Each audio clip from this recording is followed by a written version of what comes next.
What is going on, guys? This is BunnyMuffins. I am doing another unranked to diamond challenge. This time I'm only going to be doing Draven, and I did this throughout like the entirety of the account's history. Every game I played Draven. It is possible to just spam one comp all the way to top 10 challenger. I've seen people do it so many times before, but this time we're going to do it with Draven. And I know that Draven builds change a lot through every patch, so I am going to do 6 different versions of Draven just for you guys right here. So if you ever wanted to know like how to get to each elo, if you are in bronze, you want to get to silver. If you are in silver, you want to get to platinum. And if you are anything in between, you want to get to diamond. We are going to be going over all the common mistakes players make, how to do leveling, and we're going to see a lot of positioning tricks that I'm going to be using that none of the other players that I'm facing are going to use because I guess at lower elos, people just don't position as much as in higher elos. In fact, when I look at a lot of challenger games, most of the fights are determined by positioning. But that's not the case in low elos, but we're able to use those tricks to really bump up our advantage. That way you can get a lot more first places than usual, a lot more top 4s than usual. So let's just get right into this. Oh, and by the way, when I say I only play Draven, this is the account I was on. I played on the OCE server, and look at this. 47 games on Draven out of 47 games played over here. Like, I literally just played Draven, but we played a lot of different versions of it. So it's like, we have some Forgottens, we have some Legionnaires, we have some things in between that I'll leave as a surprise. But yeah, this little chart over here is really funny. It's like compositions, items, execution, flexibility, and economy. I'm liking that they put F as my flexibility. I thought that was pretty funny. But back to the game, we have the bow start on the Vayne, which is really nice. Draven loves bows. He also likes Negatrons and swords and crits. And yeah, that's the items you are going to want to go for on the early carousels. So we do get pretty fortunate here. We get a Vayne 2-star. We're probably going to do some sort of Forgotten start this game. We also have the Callista in our shop here. So the 2 starts I like a lot is the Forgotten starts and the Legionnaire starts. So the Forgotten start is what we have right here. We have the Vayne and the Hecarim. We're just missing one of the other Forgotten units such as Katarina, Warwick, and Victor in the early game. And then having 3 Forgotten plus adding in any random trait that complements them, it works really well. So you could do Rangers, you could do Brawlers, you could do Cavaliers. All of those work fine and dandy. Thresh is another one, so you could do, what is it, Knights? So that works really well. Callista works really well. If you pair it with an Aatrox 2-star, you could do 2 Legionnaires with Redeemed. You could do 2 Legionnaires with Abomination. All of those builds works. It just depends on what you're getting in the early game. This game, we just got the Forgotten start because we have Vayne 2-star, so that's probably what we're going to end up aiming for right now. Unfortunately, we lose the first round, but that's okay. We are just going to pick something from the armory. We did not slam an item yet, so we actually aren't really that strong. So right off the bat, we could get Shadow Chain or the Negatron. I'm going to go for the Shadow Chain because then we could build either the Shadow Bramble or we could build the Shadow... What's the other item called? The Shadow Stone Plate. Both of them are really good. We get a random Trundle 2 here, so I'm just going to play it. Even though it doesn't fit any synergies, it's like, why not play him? Because he's just a random 2-star we could use to win streak with. A lot of people, they are afraid to go for units that don't fit any synergies, but there are a lot of units that if you just get them to 2-star, you might as well just play them. It'd be too difficult to name all of them because there are just so many, but most of the ones that are like 2 cost or 3 cost, they're generally going to be worth taking. And Trundle in particular, he's great at being an anti-tank, so he does get a little more powerful the later we get into the game. But 2-star 2-cost units, like, you just take those any chance you get. Oh, and by the way, guys, this is the Iron game. I'm going to be playing one in Iron, Bronze, Silver, Gold, Platinum, and Diamond. So you want to skip ahead and you want to like learn more about games at your elo, you definitely are free to do that, but I do recommend watching the entire video. We could call it like a movie if you want, but because it's like 3 hours or something like that. I don't actually know how long it is. I'm just guessing that's how long 6 games takes. But I definitely don't expect you guys to watch this all in one go. In fact, I highly recommend against it because you won't actually learn anything if you just watch TFT for like 3 hours straight. What I want you guys to do is watch one game, maybe take a break, maybe play a game of your own, and then come back at a later time. That's probably the best way to do that. And we are facing a redeemed guy right here. So Varus is another unit that is really strong in a lot of random compositions in the early game. So we were talking about Trundle before. Varus is another good one. As I see more of them, I'll point them out to you. I think Katarina is really strong at that as well. In fact, I probably should be playing her right now. I opted to play Thresh instead, but I think Katarina is stronger than the Hecarim that we have in right now. Maybe I wanted to keep Hecarim because we have the Sejuani on the bench, so next turn when we level up to level 5, we could put in Sejuani for a Cavalier. We do end up picking the cat though by selling something else. On this carousel, we want to start completing some Draven items. So we have the bow, we have the Negatron. The only thing we don't have is a good pick. We are last pick. And that sword, no, it got taken just there.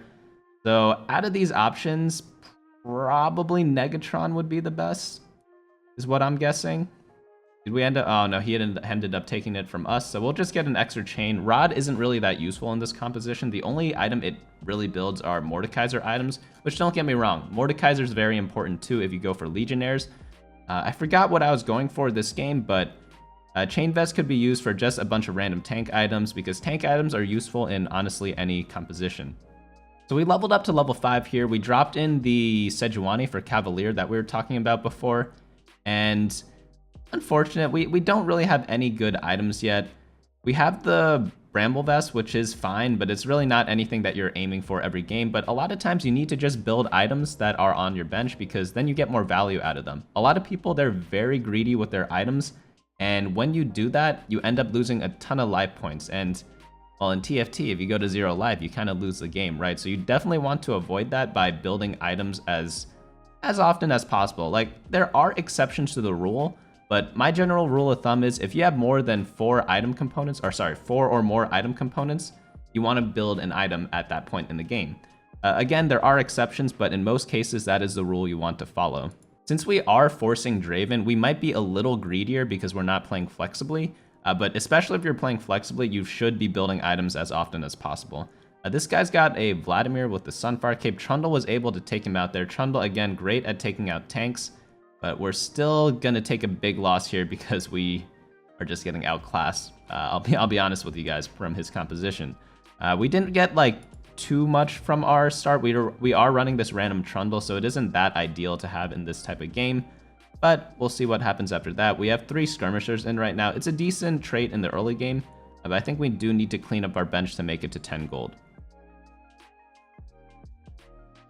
We get extra gold there. We get a chain, we get a glove and a spatula. Spatula could be useful for Legionnaire spat or Forgotten spat, depending on which variation we are going. So this game, we're going to play like a random mix of units. It's not really going to be a standard Draven comp. We're going to be all over the place there. But oh yeah, I forgot to mention, in each of these games, we're going to be doing all sorts of different Draven builds. We're not going to only do the 6 Forgotten build. We're not going to only do the 6 Legionnaire build. We're not going to only do the Dragon Slayer build. We're going to be doing, I think, 6 different ones because there are that many of them. It is a very flexible composition, and when you are only forcing 1 champions, you do have to know all the variations of the comp. There are times where you could just play 1 set of 8 units every single game, but that is pretty rare, and they generally nerf those compositions very quickly if they're actually good. So it's just one thing to keep in mind. If you do like specific champions, if you do want to really master one type of playstyle, it is worth playing, or it is worth learning all the different types of compositions you could go with, like minor variations and tweaks against different compositions, because one comp is going to be better against another. For example, if you need a lot of armor, you could add in an Ironclad variant with Rel and Nautilus. If you want a more like magic resistance based build, you could add in stuff like Kindred and Lulu for Mystics. It really depends on the game and what you want to do to counter your opponents. We're going to grab a bow here, of course. We could build a Runons with that. We could build a Legionnaire spat. We could build a Last Whisper with that. All of those are fine and dandy. But we probably want to level up here because it is stage 3-2 and we are level 6. Yeah, we could also build an RFC. RFC is a pretty decent item on Draven. RFC gives a ton of attack speed, and it also gives you an increase of 1 range. So what range does on Draven, it is a very important stat on him, is when Draven casts his ability, he throws out an axe, and then the axe comes back to him. Similar to League of Legends if you guys have played that before. So if he ends up running around the fight a lot because he has low range and he has to walk around to get in range of other units to attack, he's going to be dropping his axes, and that's going to cause you to lose a lot of DPS in those games. Alright, so we are facing a guy with no items built. Man, I just don't recommend that. He has 1, 2, 3, 4, 5, 6 items on his bench.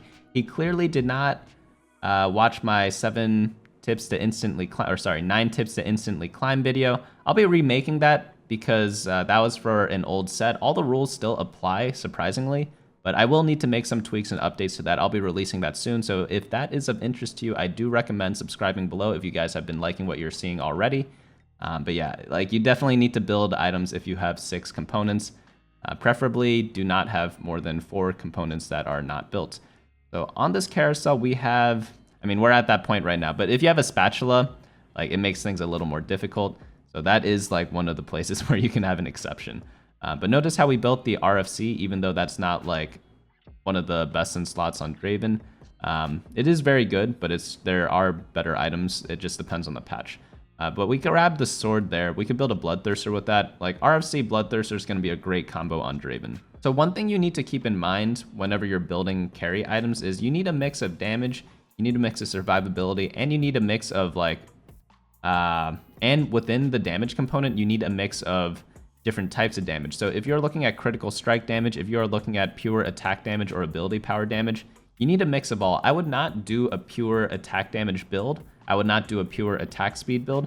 I would not do a pure critical strike build. If you mix the 3 together though, that ends up doing the most damage if you actually do the math on it. We're not going to go over that here because this isn't a math video, this is a how to play video. But if you guys want to check it out yourself, feel free to do so. And yeah, a lot of different challenger players have come to this conclusion, and we are just going to follow that logic. And I have seen the math on it before, and it does check out. I just don't have the numbers off the top of my head. We're able to win this round here, so we developed like a little bit of a small streak for stage 3, which is nice because that kind of puts us back into the game after we had like a bit of a weird start early on. We're gonna use different item holders for these Draven items. Notice how we sold all the Forgotten units. You don't need Forgotten this early into the game. So it generally is better just to play your strongest board and then transition into the Draven comp later.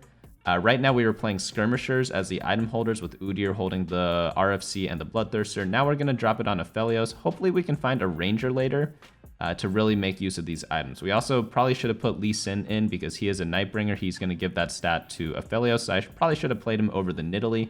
I think I just forgot to, or didn't find that play quick enough in this turn. I did end up building the Ironclad spat. I saw a lot of physical damage teams, so we're facing like a Draven here, for example. So that Ironclad spat is going to be really useful because then we could drop, or we could hit 3 Ironclad later in the game because we will have Rel and Nautilus in the game if we need it. So are we able to beat this guy? Typically, oh, this Aphelios. Ooh, nice. He barely had enough damage to kill him there. Our Taric was super tanky. Was that because of Ironclad? It may have been. So from these neutral rounds, I am going to get 3 gold, a sword, and a belt. So we have another sword item for Draven. We could build Infinity Edge. We could build Zeke's Herald. I think both are really good options. I think we're going to opt to go for the IE, though. It's like, you have these items. Are there better ones? Yes, there are. Shadow Runons is probably better. Maybe Shadow IE might be slightly better. But whenever you have an item combination like this, you are not going to be complaining about your items. There's always I would say there are 4 different classes of items. There are best in slots, there are very good items, and then there are playable items, and then there are like worst case scenario items. And these are all in the very good category, I would say. So even though they're not absolutely perfect, you do not need absolutely perfect items to win a video game. So with that in mind, again, with the item rule, I hate repeating myself with the item rule, but it really is so important. And I see these mistakes being made in like master and grandmaster levels as well. Like, you need to be building items just to get a power spike in your game so you're not 25 health like the last place guy in this game. Because if I had to bet, if we looked at his board, he probably would not have that much life. So here we're in a interesting situation. We ended up taking the sword there to build a Zeke's. I actually don't think that is the correct play. I think I should have built a tank item because we already have 3 damage items, but we only have 1 tank items. You generally want a mix of both tank and DPS items on your team. And then after you have like maybe 2 to 3 damage items and 2 to 3 tank items, the last item slots you want to be using are utility items. Those can be things such as Zephyr or Shroud of Stillness.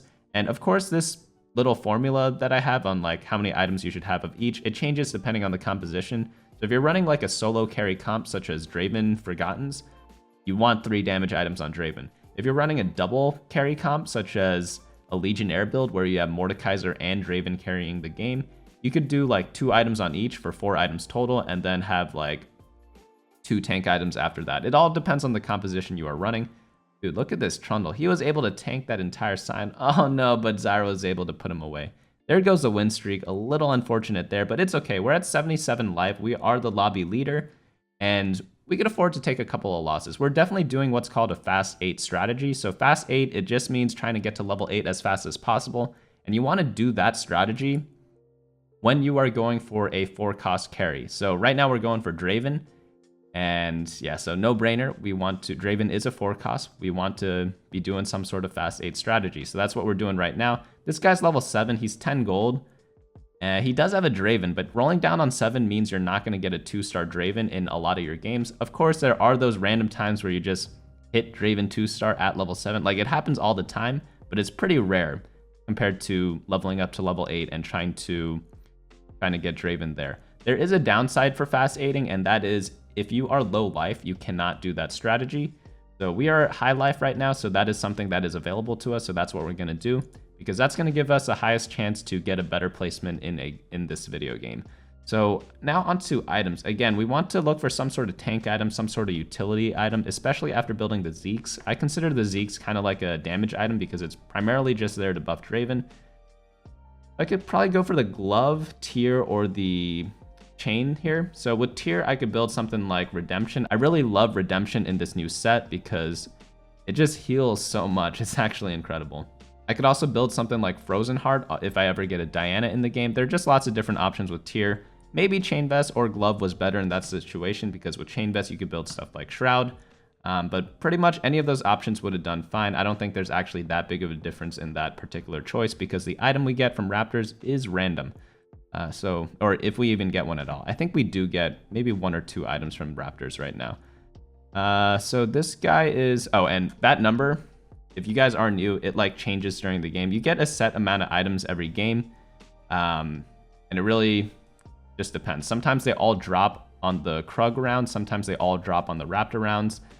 Sometimes there's like a balance dropping that's like a couple each round every time. It really depends on your game, but the total items you get at the end after Raptors is pretty set. So we have a Jax there. We could play it for an extra Ironclad for 3 Ironclad for fun. And since we're like not really losing interest, we're dropped down to 39 gold. As long as you can stay above 30 gold, I do suggest leveling up in most cases.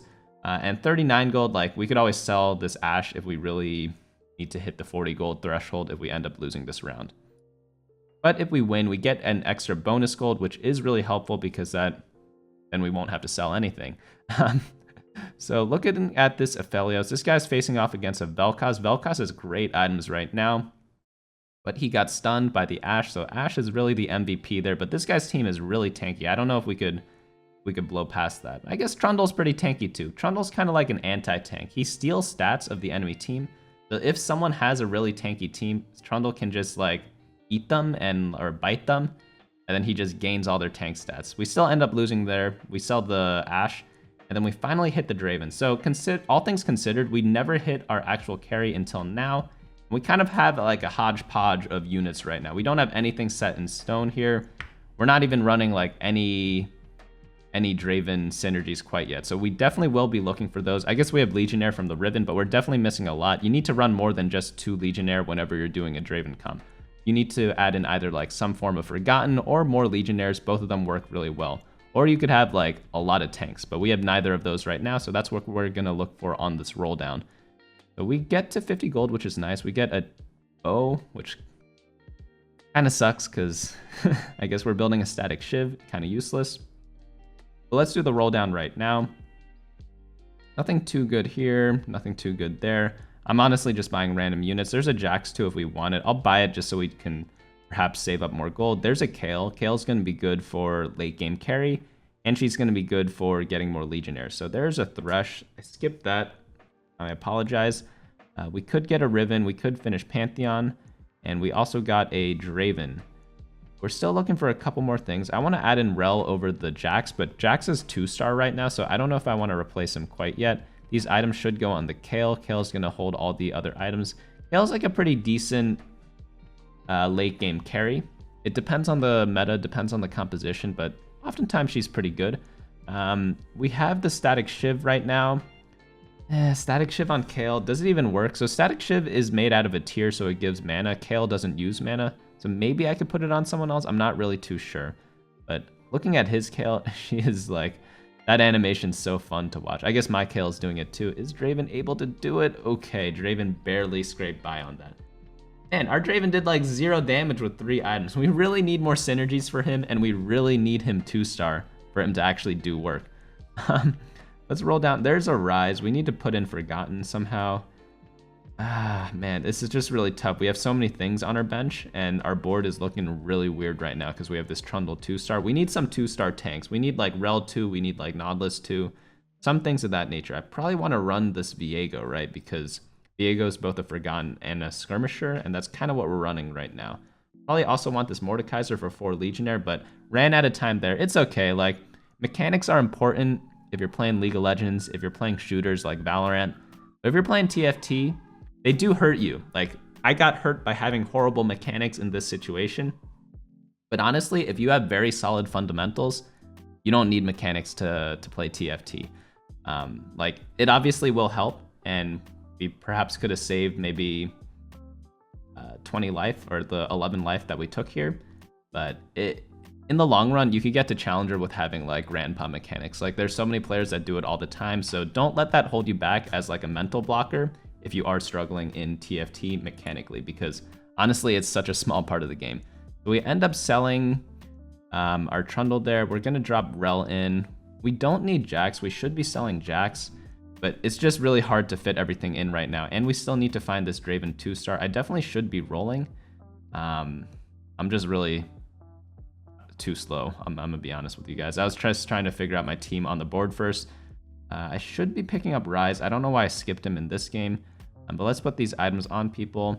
Yeah, probably Jax, because we're going to end up selling him. And then this Ironclad, it could go on anyone. Could be Tarek. Ironclad doesn't give a unit-specific bonus. It just gives a team-wide bonus of a lot of armor.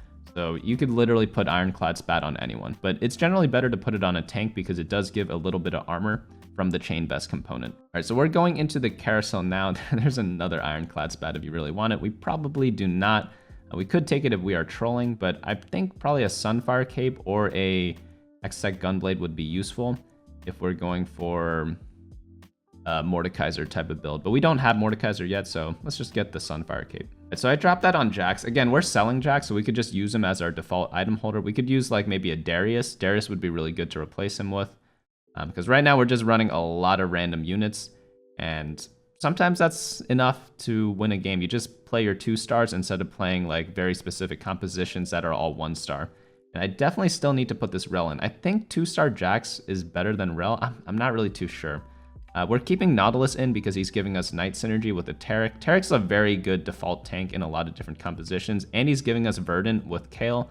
Verdant's not that important of a trait, but every little bit helps, every little bonus helps. Both Kale and Tarek are good units individually on their own, so I'm really not losing too much by running them, by having the Verdant trait as like a bonus, in my opinion. All right, there we go. Now Draven's doing damage. He did 7,000 there. I think we just needed him 2-star. I mean, like, surprise, surprise, if you get an upgraded unit, he's going to do better when unupgraded. Try to take out the stutter back there. All right, so we have this Vel'Koz guy. He does not have 2-star Vel'Koz. Unlucky for him. He's got a lot of Morganas, though. He's 2 off Morgana. He has a good angle on his Vel'Koz, but yeah, not enough damage to take out the healing Draven. Ooh, Volibear. He's such a good unit. He just does an AoE CC, Volibear. I really should be incorporating him in more of my compositions, but his traits and synergies are just so weird. It's Revenant and Brawler, so it's not really that useful in many compositions. So unless you're running Ivern, you're generally not running Volibear. We're able to do a chunk of damage to him there, but we really need to find out what we want for our team. So since we're playing like a very flex version of Draven, we need to decide if we need to add in Mystic. We need to decide if we need more damage by adding in Legionnaire or Forgotten. All of those are very viable options. We got a Titan's Resolve on this Drake. Probably going on Mordekaiser. It doesn't really matter who, though. We only have 1-star Mordekaiser with no items, but if I had to guess, he would be the best holder for this. There's the Mordekaiser that we were talking about. So whether you roll or go level 9 here, it's a pretty tough question. It depends on what you're looking to put in. If we want Mystics, we definitely need to level up. If we want to just get a 2-star Mordekaiser, that's more of like a top 4 play to do that. It might be worth it. I'm not really too sure. Oh yeah, Pantheon's another great user of Titan's Resolve because his ability gives him a lot of damage reduction. So Titan's Resolve, you get stronger, you get resistances, armor, and I think like attack damage and ability power every time you take damage. So Pantheon reduces incoming damage with his ability, so he ends up getting Titan stacks really effectively because he doesn't actually lose a lot of life points when he has the item on. So he could get to the max amount of stats really, really easily and then abuse the item or like be a really good holder for it. So he works really well in that sense. Oh man, this Kale animation is looking so crazy. Kale is like a really cool concept. Like, I'm glad that they added something like that in the game. We're able to beat him this time, but we had a Kale as well doing like pumping out 4k damage with pretty much no items. So there's nothing really in this shop here, so we're gonna skip this turn. And then here on the carousel, we are looking for a support item. None of them exist, so maybe we go for like a Quicksilver. That got taken, unfortunately, so maybe we just get the RFC because that's the only full item on the carousel right now, and we could just drop that on Kale. Obviously, it's not the best item on her, but like any attack speed is welcome. It's really not like not great on Kale. You'd rather have like a Rage Blade in terms of attack speed items, but you know, you can only pick what's on the carousel. So we get a Darius there. Darius is definitely an upgrade. We could do something like 4 Knights. That's very possible as well. There's a Kindred there, so I'm selling the Jax, putting in the Rel. I definitely want the Kindred. And Lux is good because it gives us Redeemed, and then we could put in Kindred over someone else to get Mystics. I do need to fit in this Lux somehow to get Mystics, though. I'm not really too sure how, though. We'll have to figure it out in this next turn, especially since we're facing a Vel'Koz player. Mystics is obviously really good against that. Let's see how our Draven is doing. He's kind of stuck on the Leona, able to kill her, but it took a lot of autos for him to do that. Kindred is really good against Vel'Koz because she gives an AoE like can't die barrier for your team, but are we able to beat him? Oh, not enough. I think we just need Mystics to get past that. So we need to fit that in somehow. We could probably replace the, what's it called? The Pantheon, because we don't need Dragon Slayer. So we could just sell him, add the Lux in, and get Mystic and Redeem that way. That gives Kale a little more power as well, even though Kale isn't that important in my opinion in this particular game. So we also have the Dawnbringer from the Garen, but I think that's a mistake. I should just keep Darius in the game.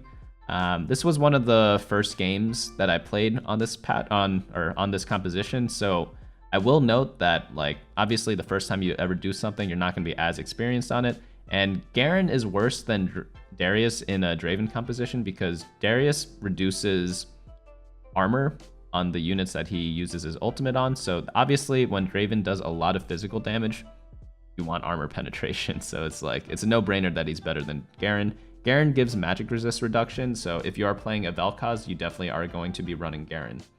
Just do note that all that changes if you have a Last Whisper. If you have a Last Whisper Draven, you just don't need Darius anymore. Obviously, if you get a Darius, a 2-star legendary is still very welcome on your team, but it's just not as critical as it is normally. So we got to do a big roll down right now. It is stage 7. That is a very late game. We get Kindred 2-star. We have 50 gold. We get Mord 2-star. We get a Darius there. Probably going to put him back in if we can. There's a Rise if we want it for Forgotten and Mystic. Rel, we do need 2-star Rel. There's another, what's his name? Darius. Rise 2-star, probably going to put him in over maybe Lux, maybe screw the, oh, or we could screw Ironclad. I didn't think about that because we are facing a Vel'Koz player.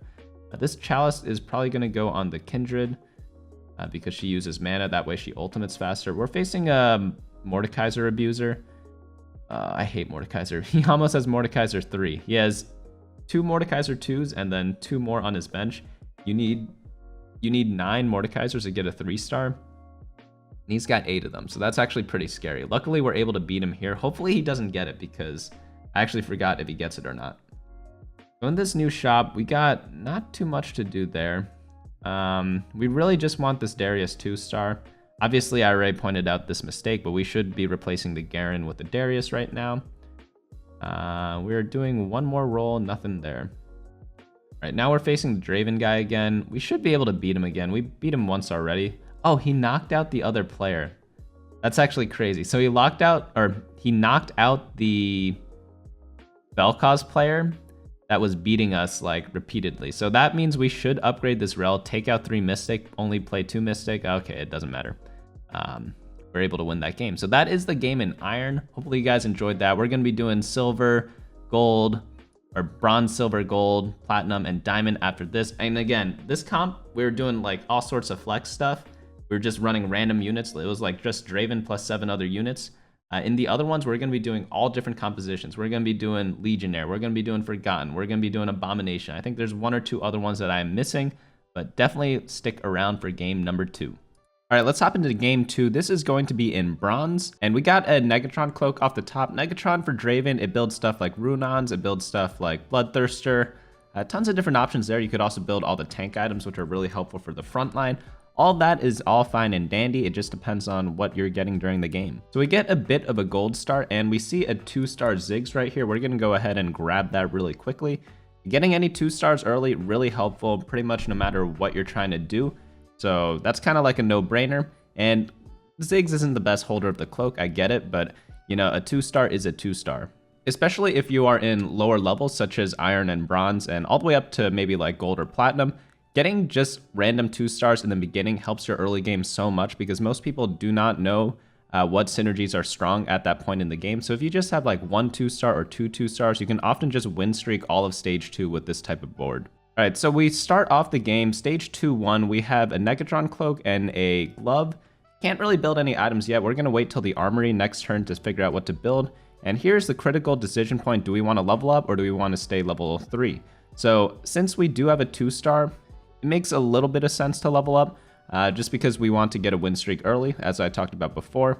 The only unfortunate part about this specific situation is that I don't have that great of a unit to put in for my 4th unit. I probably should have put in Set. He's on my bench. I did not realize he was a brawler, but we'll probably just fix that later and put him in next turn.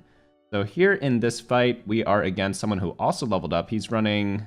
Oh, he has Draconic already. Ooh, that's a really good start for him. If you ever wondered what a good start for Draconic is, if you hear me talking about it on my meta snapshot, this guy's got it. He's got Ashe, Zyra, and Udyr. This gives him eggs right away.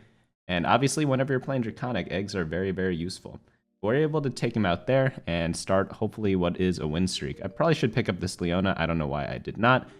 And here is a weird point. Do we want the Shadow Tier or the Rod? Both of these do not really help Draven that much. Tier could build Shadow Hodge, which is decent on Mordekaiser. So you could build that. We could have also went Jeweled Gauntlet on Mordekaiser, but either of those aren't really that great. I could use the Shadow Tier for a defensive item later in the game, however. So now we are into this new phase, and not much in the shop to buy. But we'll swap in the Set because that's what we talked about before. This guy's going Vayne with Runons. That's a really good item on her. And she's got a Morello Cat. Morello Cat, not the best. Doesn't really do much on her because she's mostly... I mean, she's single target, but she hits people around the map, so I guess it's not horrible, it's just not ideal. And this guy's got 2 2-stars and a Katarina, so we are for sure going to lose against him. He's also got Forgotten. We don't really have any traits rolling for us. We didn't get any real upgrade during stage 2-2. So I sold a bunch of stuff to get 10 gold. Unfortunately, I was not quick enough, so we lost a gold there. Let's see what else we could put in. The ideal item holders for Draven, again, are going to be probably Callista, and then after that, you could put in Vayne if you want. Varus is also a decent choice as well. We're facing this guy. He's trying to go... He's Nightbringers, but he probably wants to go Skirmishers because he's holding Kennen and Lee Sin. I'm not really too sure exactly what he's doing. He doesn't have any 2-stars, but Kennen's really good in the early game. Alright, we're able to pull this one off. So we go 2-1 so far. Not ideal, but you know, it's not the end of the world either. We're probably not going to get the best pick on this carousel because we have a decent amount of health, but let's see what we get.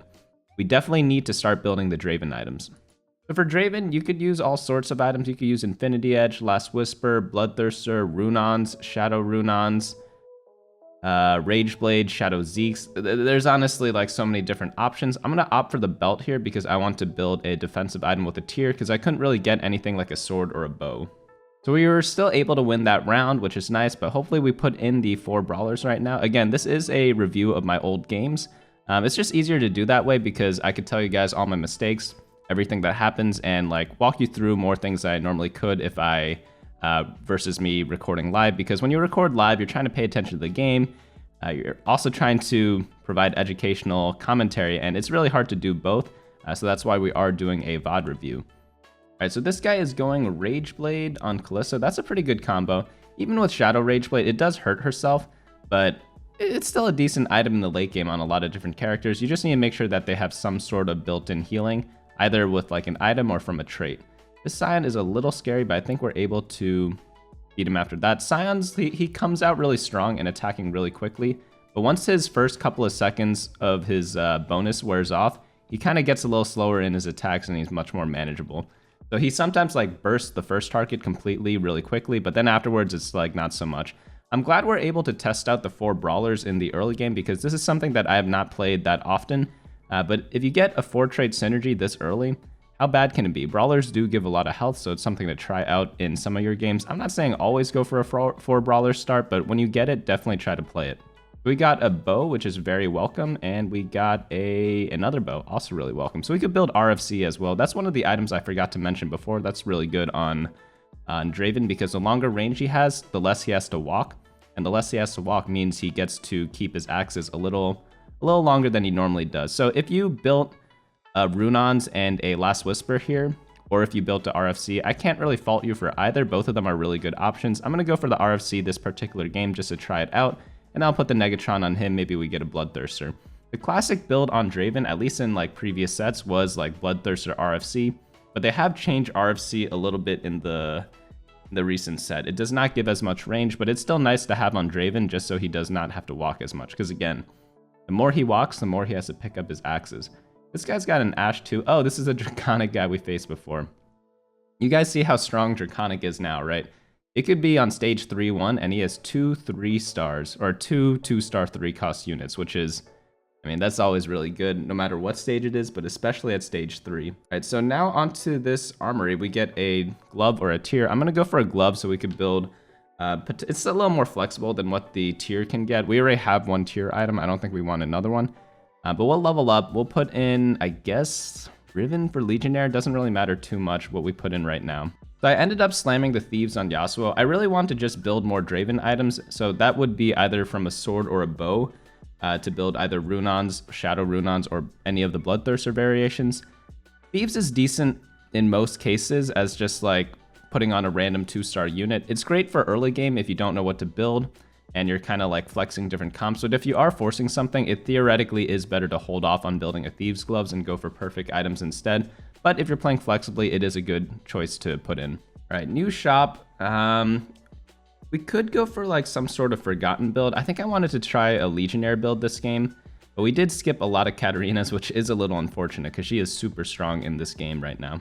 So a common mistake that a lot of people make in bronze, you might notice that a lot of the items that are being built by my opponents, they're not very popular items. You don't really see them in any of my other recent games where I'm playing at a higher difficulty or higher ranking. So if you are stuck in bronze, I do recommend checking out my item tier list on my website. It's just on the meta page. It's just at the bottom. Just click on items at the table of contents or whatever it's called, and yeah, it'll take you there and it'll show you what items are good and what items are bad in most cases. So on this carousel, we want either this bow on Nidalee, maybe the Shadow Glove wouldn't be too bad. We could use other defensive items as well. So our choices are left with either a chain, belt, or Negatron. I'll go with the Negatron. Maybe we could build like Bloodthirster and a Runons for Draven. All right, so we get a Nunu too. That is interesting to put in. We still don't have Abominations yet though. We have the Kalista on our bench, but I don't think we've seen the Brand or Arise, so it is a little awkward in that sense. None of this really matters what our board is, because at level 7 or at level 8, most likely level 8, we are going to do a big roll down for Draven, so we kind of just want to play Aphelios for a while. So we put in Nightbringer for that, and then afterwards we want to try to maybe give him Ranger buff until we actually find that Draven, because even though Aphelios is an attack damage carry, he's not quite using the same items as Draven. Like, if you put an RFC on Aphelios, it's not going to do that much on him. He'd much rather have something like a Rage Blade or a Death Blade. So new shop, not too much to get here, so we could skip this. And after winning that last round, we are now onto the next neutral round. So a lot of things to keep in mind here. We do want to try to level up to level 7, but we do need to decide if we need to roll or not. The way you decide on whether you need to roll at level 7 is, do you have high health and how strong is your board? So right now our board is like, it's a little weak. It's not too strong, but we do have 74 health, which means we could purposely lose a couple of rounds in order to save up more gold to hit level 8, because level 8 typically does give you better odds of getting stronger units, such as Draven, which is going to be our primary carry in this type of game, since we're forcing it every game. So with these items, it's a little awkward, not really too many Draven items. Again, no swords, no bows. It's really unfortunate, but I guess it's good that it happened in this game, because now if you guys fall into this situation yourself, you may have a better idea of how to navigate it. I'm just going to build another Redemption on Nunu. I love Redemption as an item, especially when paired with like the normal and the shadow version. The normal version heals Nunu up, and then the shadow Redemption heals your entire team up. Really, really good combo, and it works on pretty much any tank character. You could even put it on a backliner as well, just because shadow Redemption heals everyone on the team no matter where they are. We're able to win this round. This is the Chicana guy again. We seem to face him in the first round of every stage so far. So now we are on the armory. We're going to take the sword, of course, build the Bloodthirster, and then, yeah, hopefully this glove or this Negatron, they both build great Draven items. You could go Infinity Edge, Last Whisper, Runons. All of those are going to be great options for us. So hopefully we find one of those to play before this all the items are given out. All right, this guy is playing Ashe with Shojin. Again, like when you are in lower elo, like no one typically builds Shojin on Ashe. It is like theoretically a good item on her. She should cast a lot with the Spear of Shojin, but she's better off used if she's your main carry with like a Deathblade, and if she's a support, I could see building a Shojin on her, but since that guy has her as like the 3-item carry, I would not build that on her quite yet. But if you're in an Aphelios comp and you're running 4 Ranger and you have an Ashe and you already have 3 items for Aphelios, I could see building like a Shojin on Ashe as like a decent thing. All right, so now we are still 74 health, so it just reinforces that we want to reach level 8. We could do it on stage 4-5 or 5-1. Doesn't really matter too much. We could greed a little more since we are higher health, but if we were one of these guys on the right-hand side, which are like 33 life, 32, and 30 life, you might want to level up a little faster. So if you were in their spot and we have this board that we have right now, right after this carousel, we would level up and roll down really quickly in order to hit our power spike. And again, that's just because they're more desperate for the power spike because they are lower life, so they can't afford to lose any more rounds. But somehow we're winning most of these rounds with this board. Again, this is a difference in playing strength because I am used to playing against stronger players. But since my board isn't that strong, I'm still able to get away with having this type of board. So on this carousel, we just need to finish that last Draven item, but unfortunately, it's all like tank items and gloves again. So I honestly have no idea what to take here. I ended up going for I wasn't not able to go for the glove quite yet. We get a Negatron. Diego's interesting. He's good in a lot of the Forgotten builds, but I think I wanted to try a Legionnaire build for this particular game, or like kind of like a flex build. So we're going to level up here. We don't need to roll that much. We could roll once or twice if we wanted to. But again, since we're high health, we're in like no pressure to really roll it down all the way to 0. So we do get a Yasuo. That is a nice upgrade. And we get a Nautilus. We could potentially do some sort of mix and match combo. And there's a Varus too as well, where we can play maybe like 3 Forgotten, 2 Legionnaire, and then like the rest just a bunch of random units. Doesn't really matter too much. Comps are great to follow, but it is worth learning all the different variations of particular compositions. So in this Draven video, again, I am going to be doing mostly different compositions of Draven every single game. I'm not just going to do like only the Forgotten version or only the Legionnaire version. We're going to do a bunch of mixing and matching. All right, so there is our Draven finally. We're going to swap that in for the Aphelios, sell the Aphelios. And we have 2 Legionnaire right now, which is decent. We probably want to put in Forgotten. Rel is really nice with Nautilus for Ironclad, so we're going to drop those 2 in. And this is one of those like more tankier builds. I think I'm going to do something like Mystic and Ironclad this game. So I also dropped in the Thresh because we just needed one more Forgotten. And this guy's running Morgana with Gunblade, Shadow Dragonclaw is what that is. Interesting build. I had not seen that before. But yeah, all the builds that are in like lower elo, they are things you do not typically see at higher elo. So again, it's a very common mistake that people make. which is just really not knowing what to build. But yeah, he's able to beat me here though, because he rolled to 0 and we still have 30 gold and we're level 8. So we really did not spend as much gold as he had during that part of the game, which is part of why we lost. But we have a lot of health, so we're able to play around with that. All right, so I sold all my brawlers. I dropped in Ashe and Taric to give myself Verdant. Verdant isn't really that great of a trait, but I wanted to play around with it just to see how well it fares, because now is the time to experiment, at least for me. And hopefully we'll be able to get a good grasp on what's good and what's not. So we get a tier. We could build Hand of Justice.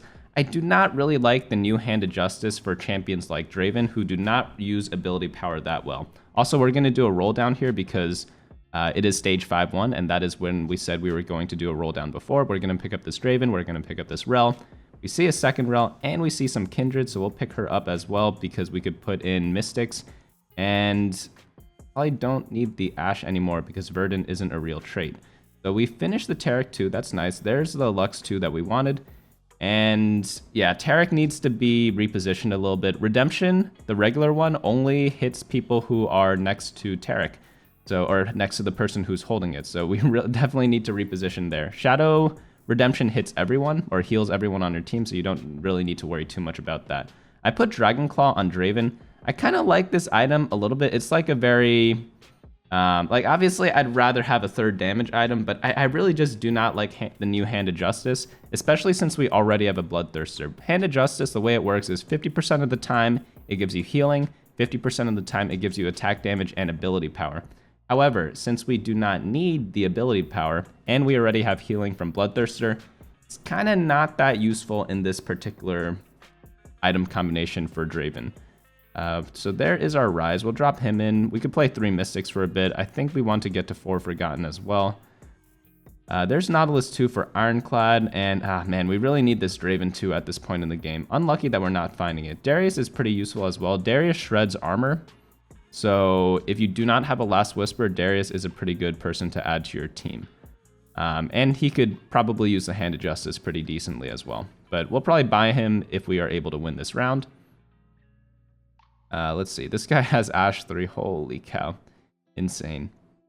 Oh, and he's got Teemo already. But, okay. See, that Dragon Claw did pay off a little bit. It blocked a lot of Teemo damage. It's not the worst thing in the world, not the best thing in the world, but, like, obviously if you're able to choose your Draven items, just go 3 offensive. It's going to be better in most cases. Because right now in this set, there isn't too much, like, long-range magic damage. In other sets there were, but right now, magic damage is mainly geared towards the front line. The only champion that this is good against is like Karma and Vel'Koz. So it just depends if a lot of people are playing that. I guess we could use the Riven. I kind of want to play 4 Knights right now with Thresh and the Darius. But it's kind of hard to fit everything because Mystic is decent as well. Because we have Lux 2. If we had like Thresh 2 or Darius 2, I'd probably replace the Lux and the Rise or the Kindred. Since we do have a 2-star Lux, I might want to keep her in for like a couple more rounds. It's a little tricky. I still have not repositioned my Taric, so that's a mistake on my part. Definitely do not do that in your game. Always have your Redemption next to other people. Taric also specifically needs to be next to other people as well, as you see those green circles irradiating from him. And that's because he just heals people around him. So the more people you have around him, the more value you're gonna get from his healing. We're able to, ooh, nice. I think that was exact lethal on that guy, so that's pretty convenient for us.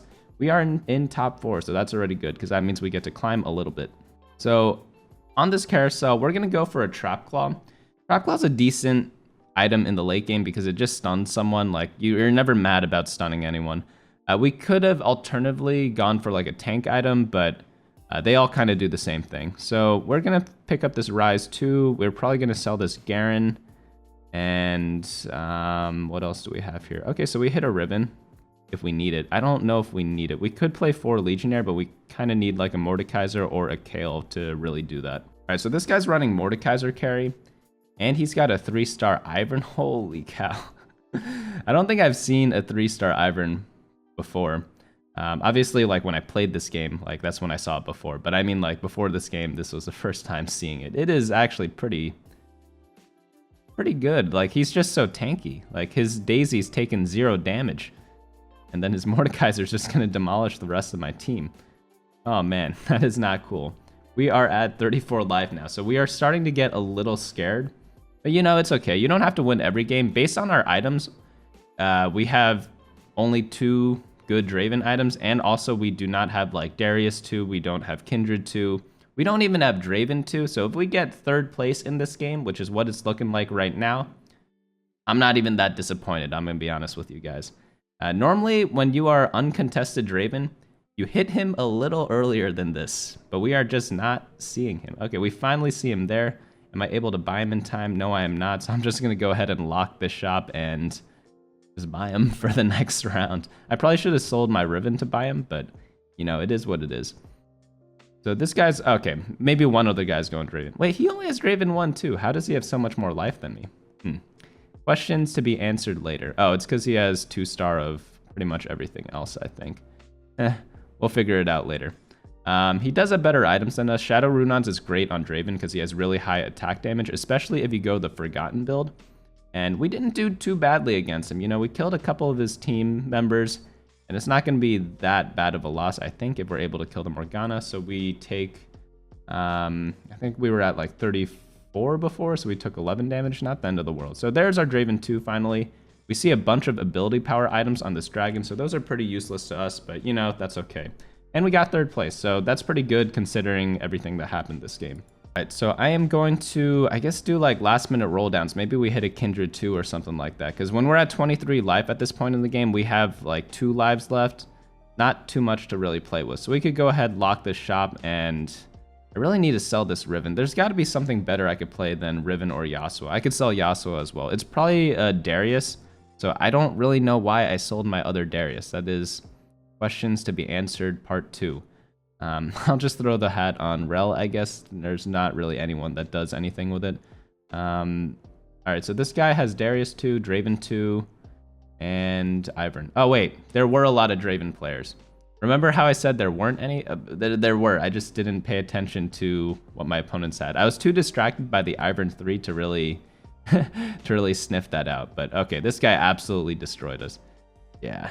Mordekaiser's really strong, especially with, like, a bunch of other 2-stars. We do have Kindred 2 now, so maybe that helps us out. I doubt it though, because she is more of a support unit. I kind of need another carry. Whenever you have only 1 carry unit, in this case we have Draven, you really need 3 offensive items on him. If we had like a Mordekaiser as a secondary carry, then Dragonclaw on Draven is perfectly fine. However, in this specific game, we just don't really have that. I really should sell my Yasuo here. I'm not really sure why I didn't do that this game, but I think it was because I was hoping to hit Kale or something like that. So yeah, I put in Callista for 4 Legionnaire, but maybe that's not even that great. I took out a Mystic for that. I think I took out Lux, but yeah, this guy, is he strong enough to beat us? Not really too sure. We do have the Draven 2, but if he gets CC'd, okay, we're able to beat the Ghost, so that's pretty nice. And we're, okay, this guy has so much health. He was the guy in first place. So we went from 60 to 42 life.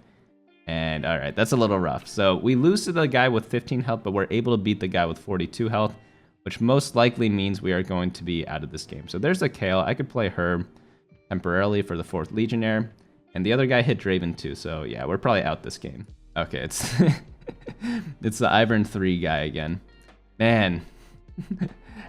What I don't understand is Ivern doesn't typically fit in Draven comp, so I wonder how he actually ended up getting that. Did he go for Ivern comp at first and then just found a random Draven 2-star? Or did he have like Draven and then just found a lot of Iverns? I wonder which one it was. But 3rd place there, not too bad. You know, you can't win them all. We had a hard time hitting Draven 2. We were able to knock a lot of the other players out. It just happened that in the end, it was 3 Draven players at the top. And, you know, sometimes it happens. You can't win every game. A lot of people come to my channel and they're like, wow, like, this comp sucks. It doesn't win the game. That's not true at all. Like, comps don't have to win every game in order to be good. That's another like beginner mistake that people think a lot when they look at compositions. But without further ado, let's go into game number 3, which is our game in silver. All right, it is time for game number 3. We got a bow start on a Callista. Probably one of the best things you could get from Carousel if you are trying to go for a Draven comp. So on this first shop, we're for sure going to pick up the other Callista. We could pick up another Warwick just because we have 2 of him, and we could do like flex between Forgotten and Legionnaires in order to get to our final composition. So on this next shop, we have Aatrox, so that's good for Legionnaire. Nautilus is good if you want to do some sort of Vanguard start. Really just depends on what you hit in your early shops. We get more gold, we get a Morgana, and then we get a Rod. So Rod, bow and belt. We could build a Rage Blade right away. It's an option if you want to just slam items early. There's the Warwick 2. We see Gragas in our shop as well, so we could play Brawlers if we want. Rage Blade is good if you want a win streak. Since we have a 2-star, it might be worth exploring. And then we probably want to level up. So yeah, sell Morg and the Nautilus, and then level up, put in the 2 Brawlers. So we have 2 Brawler, 2 Legionnaire, and a 2-star, and an item. Should be decent enough to at least go 50-50 in stage 2. So we're facing an Assassin player. Oh yeah, one thing to keep in mind, guys. Kha'Zix, super strong in the early game. So always scout out for potential Kha'Zixes if you are both playing him and if you're playing against him, because if he gets on your carry, he has a very good chance of just winning that round. So if you are trying to win streak, definitely try to look out for Kha'Zixes. All right, so now onto the Armory. Probably a Negatron, because that builds some Draven items. Runon's Bloodthirster. It's all in good fun. So we're going to click that, and then, oh, unlucky, 2 Nautiluses there. You know, sometimes it happens that way. Like, you sell a Nautilus, you see 2 in the next shop. A little unfortunate, but we needed to sell them in order to level up. But we'll probably just keep our current board as is. This guy, he, again, more Kha'Zix players. Luckily, Kha'Zix went to my tank instead of my carry. So one mistake already that I'm seeing is a lot of people are putting their Kha'Zixes in the middle. Probably don't want to do that, because whether I was on the left side or the right side, Kha'Zix is going to walk towards my tanks. So you want to at least have a 50-50 chance of getting onto a carry. So put him on either the left corner or the right corner. This goes for most assassins in general. So we see a Nunu in the shop. We also see a Brand, so we could play Abominations. Hopefully I was able to see Abominations in this game. Yeah, swap it over the Aatrox, and yeah, that's probably just going to be our team for now. Like, I'd rather have Warwick over the Aatrox instead of going for Legionnaire, because Aatrox is, not Aatrox, Warwick is level 2, so level 2s are just going to be better than level 1s. Not too much else to say there. We sell the Gragas because we're probably not playing him anymore, and we have this extra Warwick to sell in case we win the round, because if we win the round, we get an extra gold, and then if we sell those 2, we could get all the way up to 10 gold. So we sold those 2, we're at 9 right now. With Abominations, Abominations are so strong early. I don't know if you guys checked out my recent video where I played like Draven Abominations before. It's just like really free wins. You could play Abominations with any sort of carry, does not have to be Draven. Vel'Koz is one that works pretty well if you want to try that. But we're able to win that, so it looking like a win streak stage 2, because we have a 2-star, an item, and the Abomination start. But right now, what we want to see is that Shadow Bow on the Nocturne, or a sword that's on the Kennen. We're not able to get either of those, so we're just going to get the Glove, which is on the Morgana right now. So in our next shop, we get a Aatrox 2-star, we level up, we see another Nunu, and of course we're going to level up because we could put in Legionnaire. Legionnaire is a great trait to have with the Callista, because she'll just end up doing a ton of work with that. So pretty much what Legionnaire does, it gives you a heal, and it gives you like more attack speed. So yeah, like whenever you have an attack damage character, and they're like a Legionnaire, like you obviously want to play the trait rather than not. So we're able to demolish this guy here, both because of the level up, both because of how strong our team is right now.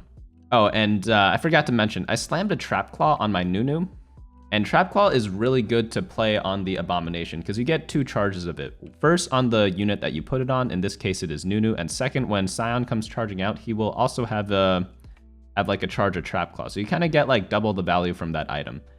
Ever since they changed the way ZZ Route works on Abominations, I kind of like Trap Claw is one way to kind of abuse the respawn mechanic. Like, see, he's got that little bubble on him, and then, yeah, it's just like an extra shield.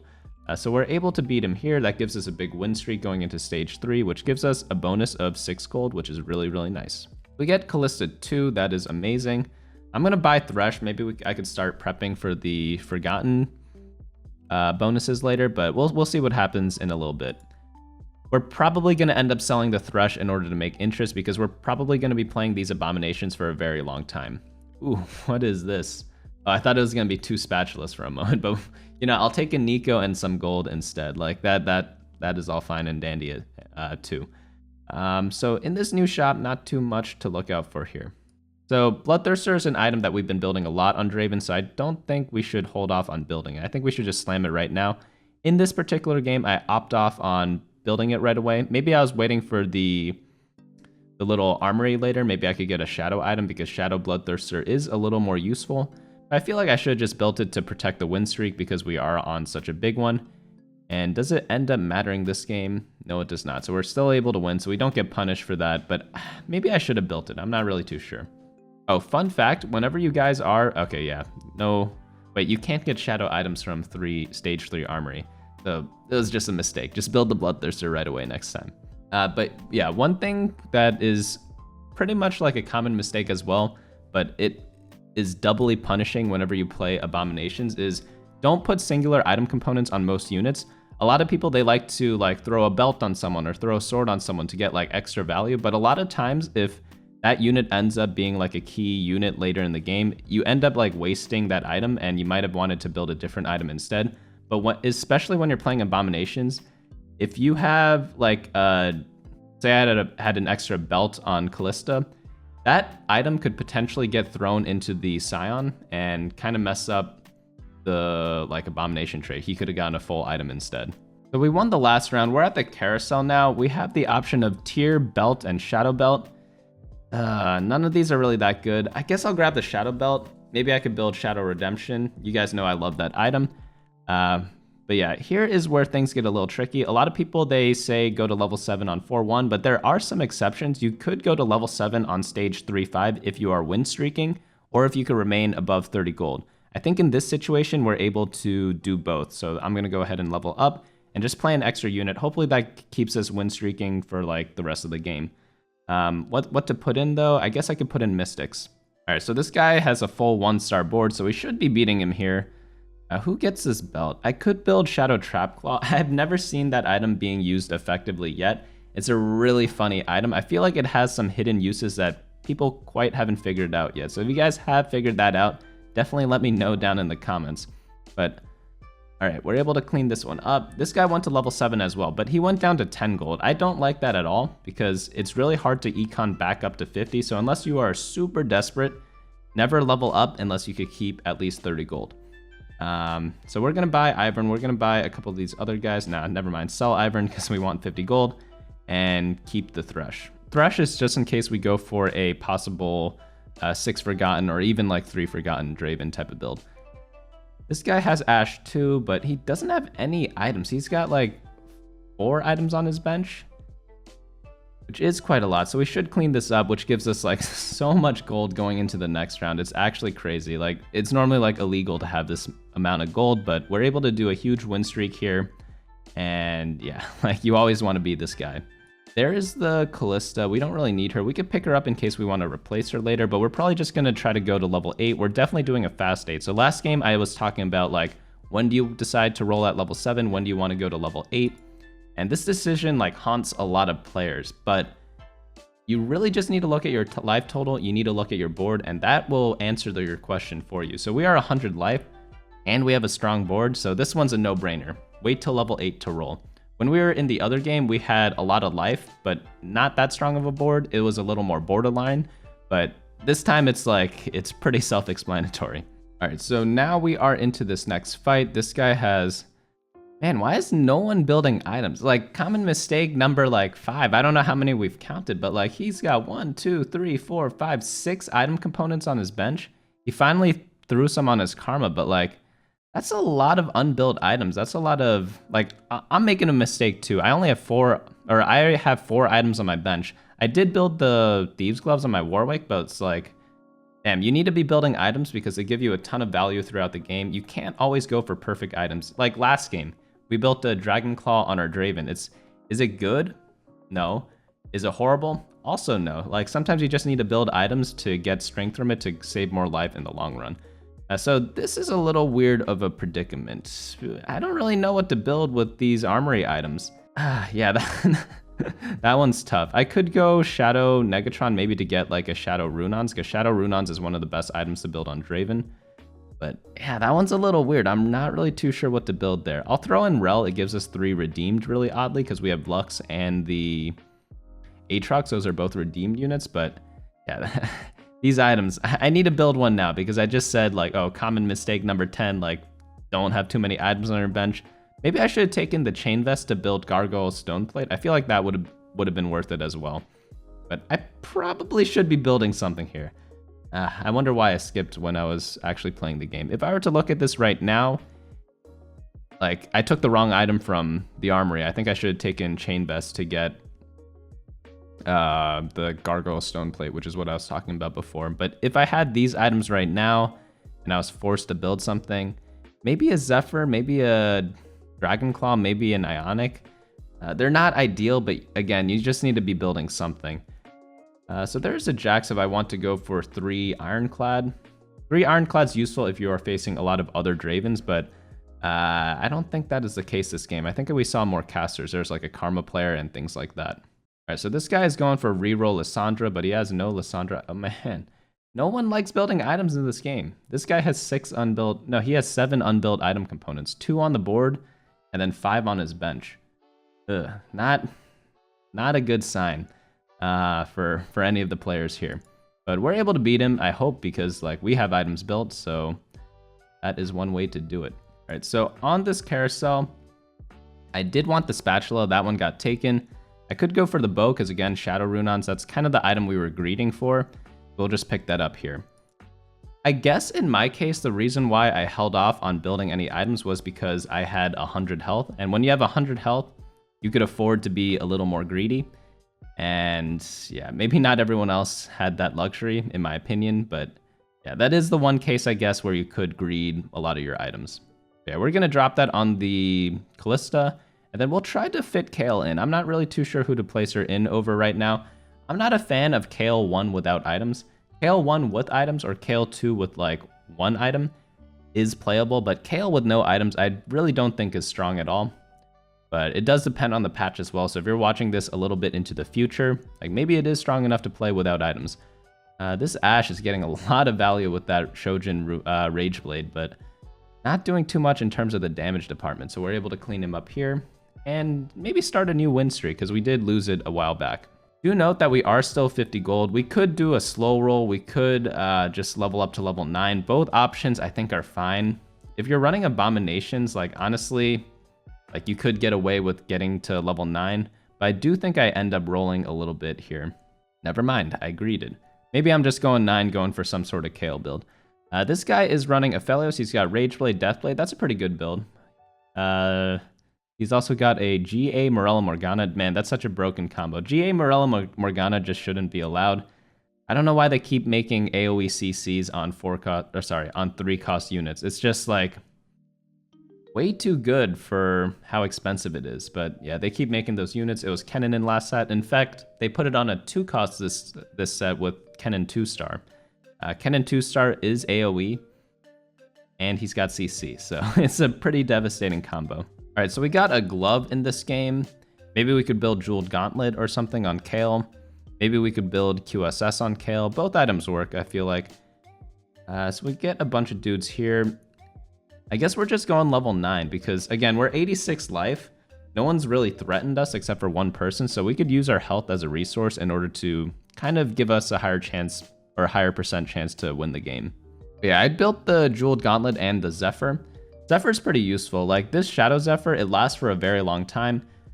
Once they come back, the downside is they get a bunch of attack damage and ability power, I believe. But you know, CCing someone for like 6 seconds or 8 seconds, whatever it is, it's something really, really long. Pretty worth it. Pretty worth it if you get their carry. And our Scion is absolutely cleaning people up. Scion is just so scary. All right, so we kept doing more pre-leveling. We're 48 out of 80 now in terms of experience, and we're just a little bit away. I think maybe 5 we could level up and roll down after that. This is definitely a Kale 2 game because like we should have enough gold to make it to that point. Whether it's strong enough, we shall see. And also we are trying to play Draven, so if I do see him on the roll down, I'm definitely going to be picking him up. This LeBlanc. Permastuns. They did patch this out recently where she doesn't do that anymore, but definitely scary to face. All right, so we're on the full item carousel now. We want to find some sort of Kale item. That would be like an attack speed item, maybe a defensive item, maybe a sustain item. Don't really see too much of that. I probably should have taken the Shroud there instead of the Dragon Claw. Shroud is just an insane late game item. That's a mistake on my part. I think I just wanted to get Kale 2, but I probably should have gone the Shroud. So I'm gonna do a small roll down here because we're starting to lose a little bit. So we do need Draven eventually, But we are level 9. It does give us a very high chance to get him, and most of our team is 1-star. We're able to get a, what's it called, a Rel there, but no Dravens. Unfortunate. This is one of the risks of forcing a composition. Sometimes you just don't get him when you have perfect items for him, which are sitting on our lista. In fact, we hit Kale 2 before we hit a single Draven. That is nuts. I know we took the Kale from Carousel, but it's still a little bonkers to me. So if we want this Tarek, we can get him as well. Maybe we could sell the Mordekaiser to pick him up. Mordekaiser is good, but maybe we could run something like 4 Knights since we have the Kale at this point in the game. Do we end up losing to this Karma? I think we do, because yeah, Karma just one-taps my enemy team, or my carries, and then Scion just is no match for the rest of them. All right, so now into this new shop, we get our Kale too. She's looking all fine and dandy. Are we able to get the Draven though? That is the question. There are 2 Viegas. We're seeing a ton of legendaries. I probably should be buying more of them. I don't know why I've skipped so many of them. We could have just done like an all legendary team instead of the Abominations. Probably something I could have done maybe in a future game. All right, so on this dragon, we get a jeweled gauntlet. We did end up winning the last fight. We have 20 gold now. I'm gonna roll down to 0 again because we need to find our carry. We cannot be playing Callista carry at stage 6-1.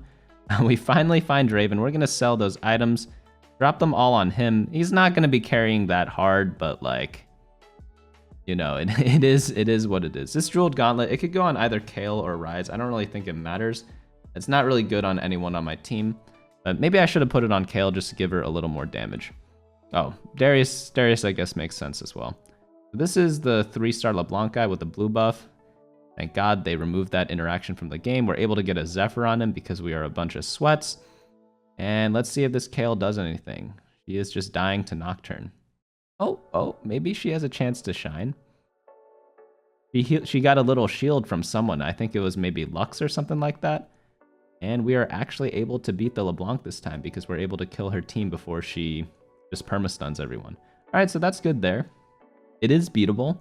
I'm still glad they took that interaction out of the game, but it is beatable.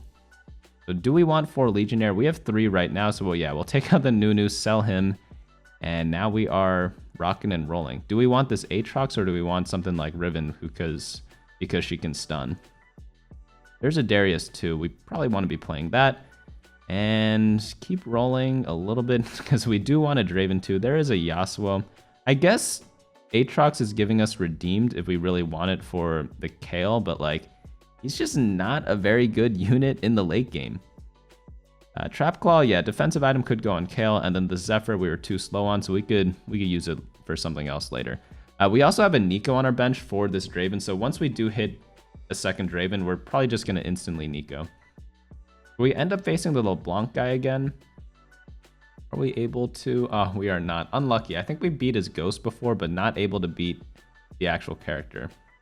So new turn, new roll down. Let's see what we can get here. We get a Heimer.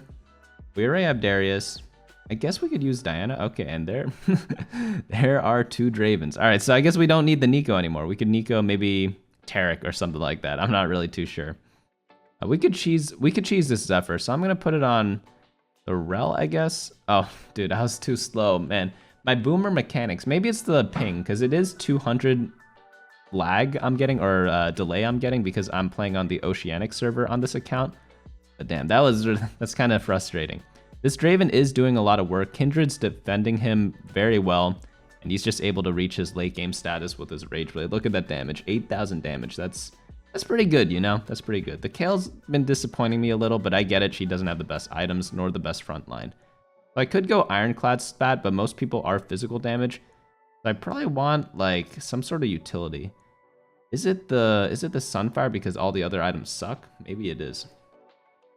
Fun fact, if you want to be a huge sweat, you could put your Zephyr unit on your bench and then just drop it in the last second. That way, if people are scouting around, they don't actually know that you have the Zephyr on your board. It's a little like extreme, but if you really want to maximize your chances of winning the game, it is a nice positioning trick that you could take advantage of. Oh man, Volibear is so strong. He just CC'd my entire team.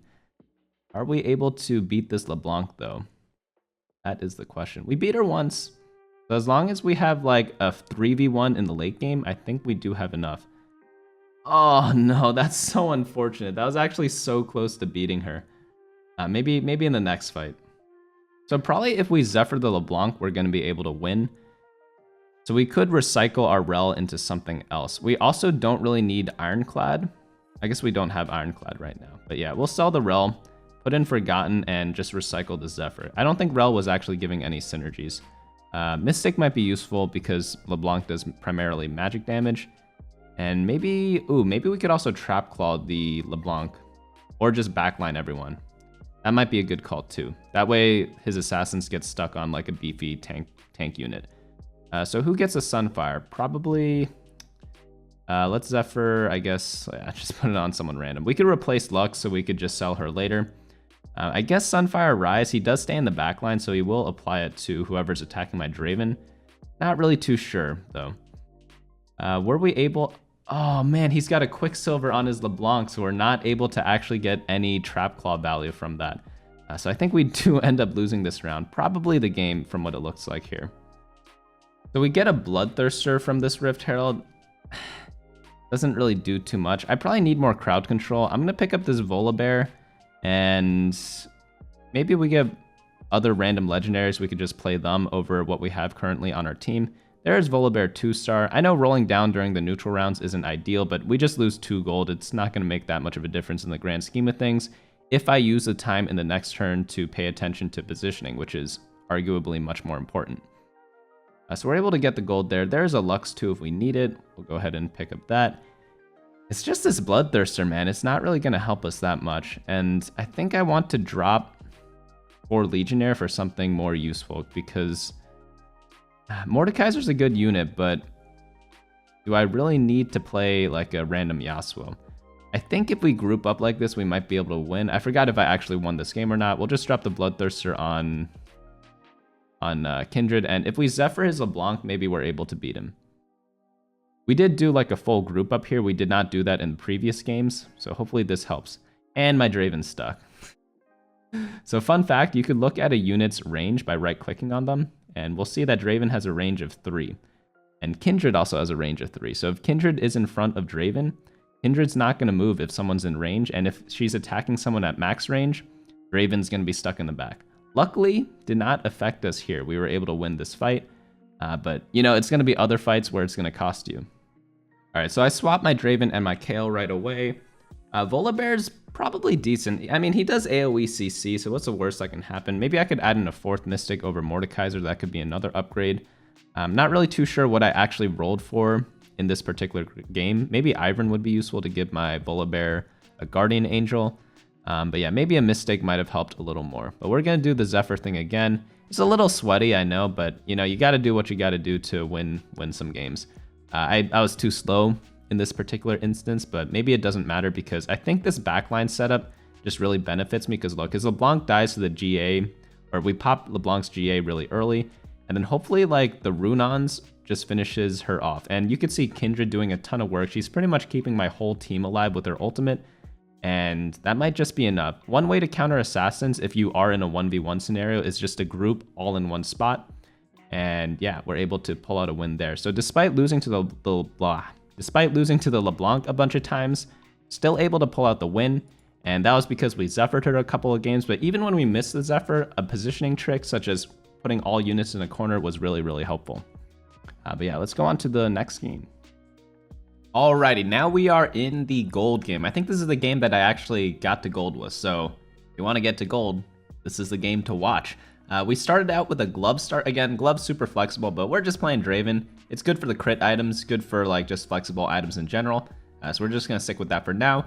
In this shop, we want, yeah, we could pick up Thresh. We get Thresh, I think, from a box, and then Poppy for, what's it called, Vanguards? Or Knights? I mix the names up all the time, but that's gonna be working fine just for us. We'll keep that in the beginning here. We could also go for the Gragas and Kha'Zix. That's a pretty strong combo in the early game, and probably, yeah. Since I got the Nocturne, I want the Kha'Zix and Gragas, but a little too slow. You guys know me, I'm very like slow reaction time, because you don't really need reaction time in TFT, except in situations like those. But we got a bunch of gold here, so I'm going to sell all the stuff anyways to get up to 10 gold, get the interest, and now we are in quite a weird spot. We're pretty weak now, so before we were We had the potential to be pretty strong, but we missed the Gragas, so unlucky there. But now we're looking pretty weak. We probably are going to do some sort of lose streak, if I had to guess, without looking at anything else. But we're going to go ahead and just try to scrap together like any sort of semblance of a board that we can. I don't really see any synergies that we could play, which is actually pretty rare. So we're facing this guy. He has an item. He also leveled up, so we're probably going to lose this one. All right, so on this carousel, Negatron, Shadow Neg, really good on Draven. You know, we love Shadow Runons. We love Shadow Bloodthirster, or Wrist Thirster is what it's called. Those are all fine and welcome. We get a Gragas there, so we could put in Brawlers plus the Dawnbringer. That's going to be nice for us. We also are going to do a quick level up, because we might be able to win now because we have 2 synergies. We don't have an item yet, so maybe it wasn't that optimal to level up there, but we're not making an extra interest interval anyway, so it's fine to just level up if you have like the extra gold, which we did in this case. We're facing a guy who slams Sunfire, probably gonna lose this one again, and it was actually ended up being pretty close. We only lost by 2 units, so nothing too bad. We're gonna get a good pick on Carousel. If we maintain this lose streak throughout the whole game, not throughout the whole game, I hope not throughout the whole game, throughout the whole match, we should be fine theoretically. All right, we got the Yasuo. That's going to be good for Legionnaires. We might do... I forgot what build I actually ended up going this game, but again, like, we're doing all different Draven builds for all the games. We're not going to be just spamming the same exact one. One champion works in many different ways. We're against a Rageblade Runons player. It's actually very good on Varus. Varus is an amazing unit early game. If you are having trouble, like, if you're lose streaking every single early game, you're like, wow, why am I 70 health every time I reach Krugs? You might need to be playing more Varus, because we might have beat him this time, or no, we lost this one, but like Varus is he's just super strong, and with the right items such as like Hand of Justice is really good on him. Rageblade's pretty decent too, and he just holds attack damage items as well. He's just like a really effective unit. Just play him. I'm not too much sure what else to say. He's just really good. So on this carousel, we do want to try to find some Draven items. We do have the Shadow Neg. I think a bow is good. We could build a Shadow Runons, or we could build a Last Whisper. Both are very good options. So here we're gonna level up. I actually think that's a mistake. I feel like we should have just stayed level 4 to keep the lose streak up. So I think I do end up misplaying during this turn. It's okay, just as long as we learn from it for next time, it's all good and dandy. But yeah, definitely if you are on a lose streak, do not try to be leveling up that often, because you want to keep your lose streak throughout Krugs. There are some times where you do want to interrupt the streak, and that is if you get a big power spike, but I don't really think we got that big of a power spike. I mean, we are going to beat this guy because he's level 4 and we're level 5, so it might not have been worth it, because if we face someone stronger, we only have 1 item, and we only have 1 2-star, and it's a Kha'Zix with only 1 synergy. Our main synergy right now is Legionnaire, as you guys can see at the top left, and unless one of our Legionnaires is 2-starred with items, I really would not have recommended this level up. Now we're on to the new round. Just buy this Aatrox right there. Obviously now, since we won that last round, we want to win this next one, so getting the upgrade is for sure a good thing. But had we lost the last round, maybe we don't upgrade because we want to keep a lose streak. All right, so we are able to take this guy out. He's running Trundle. Trundle is a amazingly strong unit, guys. Like skirmishers in general, Trundle and Pantheon are a great combo. Pantheon is super tanky, and Trundle steals tanky stats, so they're both really good units that don't really require too many resources. All right, so we see 2 ribbons here. We're gonna sell the one with the Runons and then buy these 2 new ribbons, because we do not want that item on her. We want that on Draven, so we don't want to get it stuck on her in case we go for a 6 Legionnaire build. Instead, I'm gonna drop it on Kha'Zix, the Runons, and then we get a Tear and a Chain. So we could build Frozen Heart Diana. We could build a Hand of Justice. Hand of Justice is great on Mordekaiser if we're doing a deep Legionnaire build, which is probably what we're going for this game. All right, so we slammed the Hand of Justice. We have the Runons on this Kha'Zix. Hopefully he could carry us until we find like a real Legionnaire unit that can carry. Maybe we'll transfer it onto Callista once we get to 6 Legionnaire. But for right now, I'm not too disappointed about the Kha'Zix. I'd obviously rather have someone else. Maybe run a second Assassin to give him more buffs, but like, it is what it is. This game was a little weird. We had like a high economy game, so we do have a lot of gold. We just don't have a board to support it. So here is a glove and a Tear. Since we had a lot of gloves before already, I'm probably just going to take the Tear in order to build another Hand of Justice. Stacking Hand of Justices, I actually really like doing it because you're going to get like one of the 50-50 options in most games. I think it's like 75% of the time you're going to get one of each. And then, sorry, 50% of the time you're going to get one of each. And then 25% of the time you're going to get two of the same one. Obviously, you never really want two of the same one if it's healing. If it's damage, it's okay. It depends on the champion, but ideally it's a mix and a match. All right, so this guy is doing Hellion Spatula. Interesting. He's probably doing some sort of like 7 Hellion build with the reroll to start it off. Very interesting. I like Hellion as like a comp, but it's just really hard to play because you need to get a lot of Hellions early, and if you don't and you roll down to 10 gold like him, you don't have any 3 stars, you're going to be in a lot of trouble during this game. So I do kind of feel for him, but he probably should have played a different comp or did a slow roll instead of a hyper roll, because he kind of just rolled down probably on stage 3-1 when he was level 4 instead of slow rolling on level 5, which is generally the better play. I go over how to do this in my leveling guide if you guys haven't checked that out yet, but I'm sure you guys have if you made it this far already. Alrighty, so this guy, oh, it's the Varus player again. He's got an Ashe too, which is interesting because he did not do it with Draconic, it looks like, because he's running Rangers plus some Cavaliers up front. He's definitely going for some sort of Forgotten build. Forgottens are pretty good, obviously with the Draven, and you have a bunch of different options for different types of carries in that comp as well. For example, I've seen a bunch of Katarina builds work, I've seen Vayne builds work. It depends on the meta, depends on what champions you get as well. You need to always mix and match the two when you play the game. So on this carousel, what are we looking for? We are probably looking for Draven items. We have 2 Mordekaiser items with the 2-handed Justices.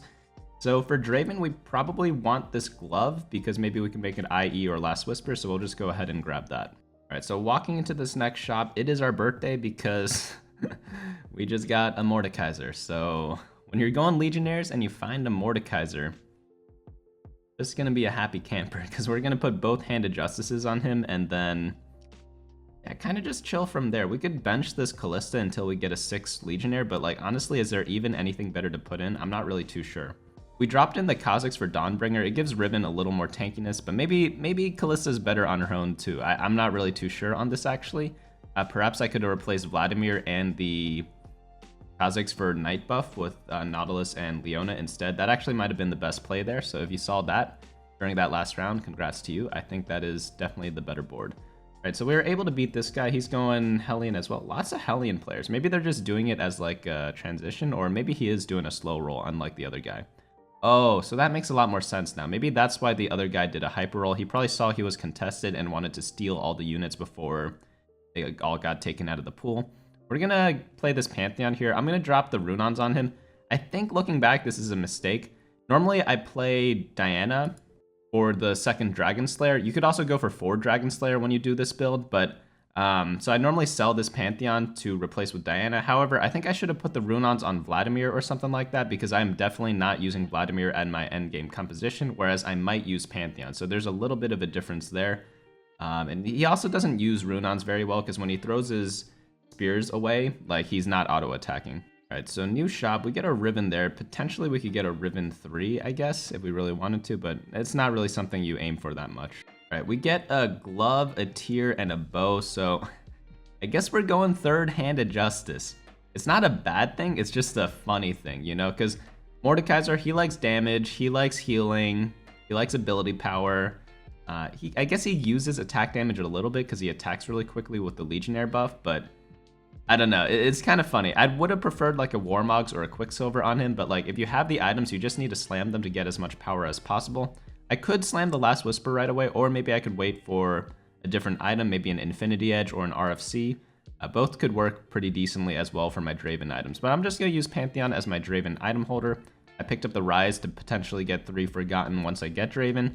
So we'll just see what we hit. We're going to do what's called a fast 8 as we've been doing with all these other Draven games because we are looking for both Mordekaiser and Draven, and it's really hard to hit them on level 7, so you definitely want to be level 8 before you get to that point to roll. All right, so new carousel. I mean, guess we're going for a 4th tier or a 4th-handed Justice. Not really too sure who's going to get that though.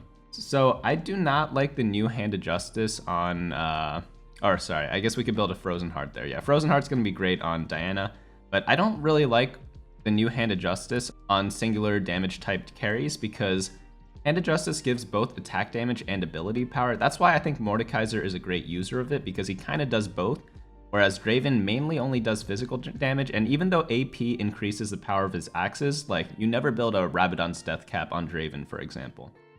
We're able to clean that guy up. That's pretty good there. And on this new level, we're at 58 gold. Now we're at 50 because we just passively are leveling up. You don't have to put points into the level up, but I like to do it just to save some time later and so I can count easier. Ever since I started playing TFT, I can't like do math over like 50 gold. So if you're telling me like how much gold will I have if it's like 68 minus 28, like I'll just have no idea. Well, obviously that one's easy, but like I could do 50 minus anything really quickly, but anything above that is much more difficult ever since I started playing. So we ended up losing this game here. Not a big deal. He went to level 8 really early, so it's kind of expected that we lost. So again, we are looking for a Draven item. The bow or the sword could work really well for us. Bow got taken there. I guess it is a sword. You could also go for crit or belt. Actually, no, we can't do belt because Mordekaiser's are already full item, but a Last Whisper can't really hurt either. I guess we already have a Last Whisper, but we could potentially build like a third item later, or a third crit item later. So we're gonna drop in Draven. We're gonna put the Kalista back in, that way we get 6 Legionnaire. Runons for sure on Draven, second bow, and then like, I think I should build the Last Whisper. I'm not sure if I did it in this game. Seems like I am hesitating. I think I also should have leveled up at this point because we are only 20 gold for the level up and we have 60 gold right now. So we could have been at 40 gold with the free level up. So I make like 2 mistakes there. I think I should slam Last Whisper right now. And I think that I should have leveled up. Hopefully we don't get punished for it and beat this guy. But yeah, definitely if you're in my position, whenever you're leveling up, deciding on whether to go level 7 or level 8, always try to do it if you can keep at least 30 gold. Because that way you are in kind of like a midpoint where you're still getting a little bit of interest and you really only lose 3 gold for the early level up, but you have the potential to save a lot of HP and you have the potential to get more gold from winning each round. So sometimes you don't even lose gold if you do an early level up. So right now I'm being a clown. I'm like pre-leveling all the way up to level 8 so I hit it on the next turn. Like honestly you should just level, but it feels so weird doing so because like you just lose an interest. So yeah, don't be like a dum-dum like me. Just do the level up. Right, so we have a new shop here. We have a 2-star Pantheon and a Darius. We probably do want the Darius. Why not? If you build Last Whisper, Darius kind of is a little redundant, but at the end of the day, he still is a 2-star legendary, so he does have a lot of uses in a lot of games. Hitting Draven 2 was pretty nice. We didn't get anything from that minion round in terms of items, so we'll just slam the Last Whisper. We could have built a Thieves as well, but I don't want a dead bow on my Draven, so I think it's better just to build the Last Whisper. Also, it's still a very, very good item on Draven. In fact, I think it definitely is one of the best ones if you pair it with like Infinity Edge. Like those two in combo together is just unstoppable in a lot of games. I'm facing a guy with like 10 billion items on his bench. I'm just doing a quick scout. There's a Lissandra player, interesting. But yeah, this guy has no health and like 3 items on his bench. I don't know what he's doing. He probably didn't do his roll down in time and wasn't able to find his whole composition. So a way to avoid doing what that person did is to roll during the neutral rounds, especially if you're playing a flexible composition. If you're playing a high skill cap composition, it is extremely useful to just roll down during the neutral round because you'll lose like 5 gold of interest at most, but you gain a lot of bonuses because you will just be able to roll down 50 gold instead of only 20 gold because you have 2 turns to do it on. And that makes the transition process like much more smooth. And right now we are going to try to level up to level 9. You can see here we're at 57 life. We are the lobby leader right now. Whenever that is the case, like you could be a little greedier, use your health as a resource because you never really want to be at the top because you get a worse pick on carousel. That means like other people might have rolled down a little more. So you definitely want to turn your health into board strength once you get towards the later points of the game. And for me to do that, that is one way to do it is to go to level 9. And the way that helps is because like I'm not getting any stronger because I've spent 42 gold into leveling up. That did nothing for me. So probably going to lose, but it will give me a bigger power spike because I'm going to hit level 9 on 5-5 instead of 6-1. If we were low health, we probably would have rolled a bit on 5-1, get Mordekaiser 2, because I think that's the last upgrade we really need to hit. Maybe get another 2-star of one of our other units. So on this carousel, we do want a Draven item. Let's see if there is one available. Looking like a no. Rageblade was really the only one that's usable, but we could use some sort of utility such as Trapclaw, Zephyr, or Zezirot. Those are all going to be really good. Are we able? Wow, we were able to get the Zephyr. So a common mistake I see in gold, actually below diamond in general, is a lot of players do not like taking Zephyr or Shroud of Stillness on late game carousels such as stage 5. If you look at win rates for these items, it is one of the highest late game win rate items in like any single composition. So we're gonna do a quick roll down.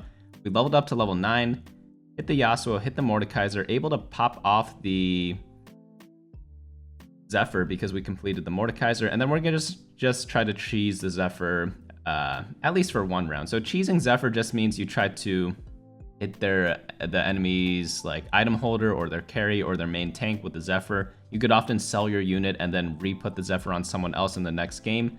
And that is always a really useful tactic that you can utilize to really maximize the usage out of it, because sometimes getting their carry Zephyred or their main tank Zephyred just automatically wins you the round, even if you lost to them like 10 times in a row before that.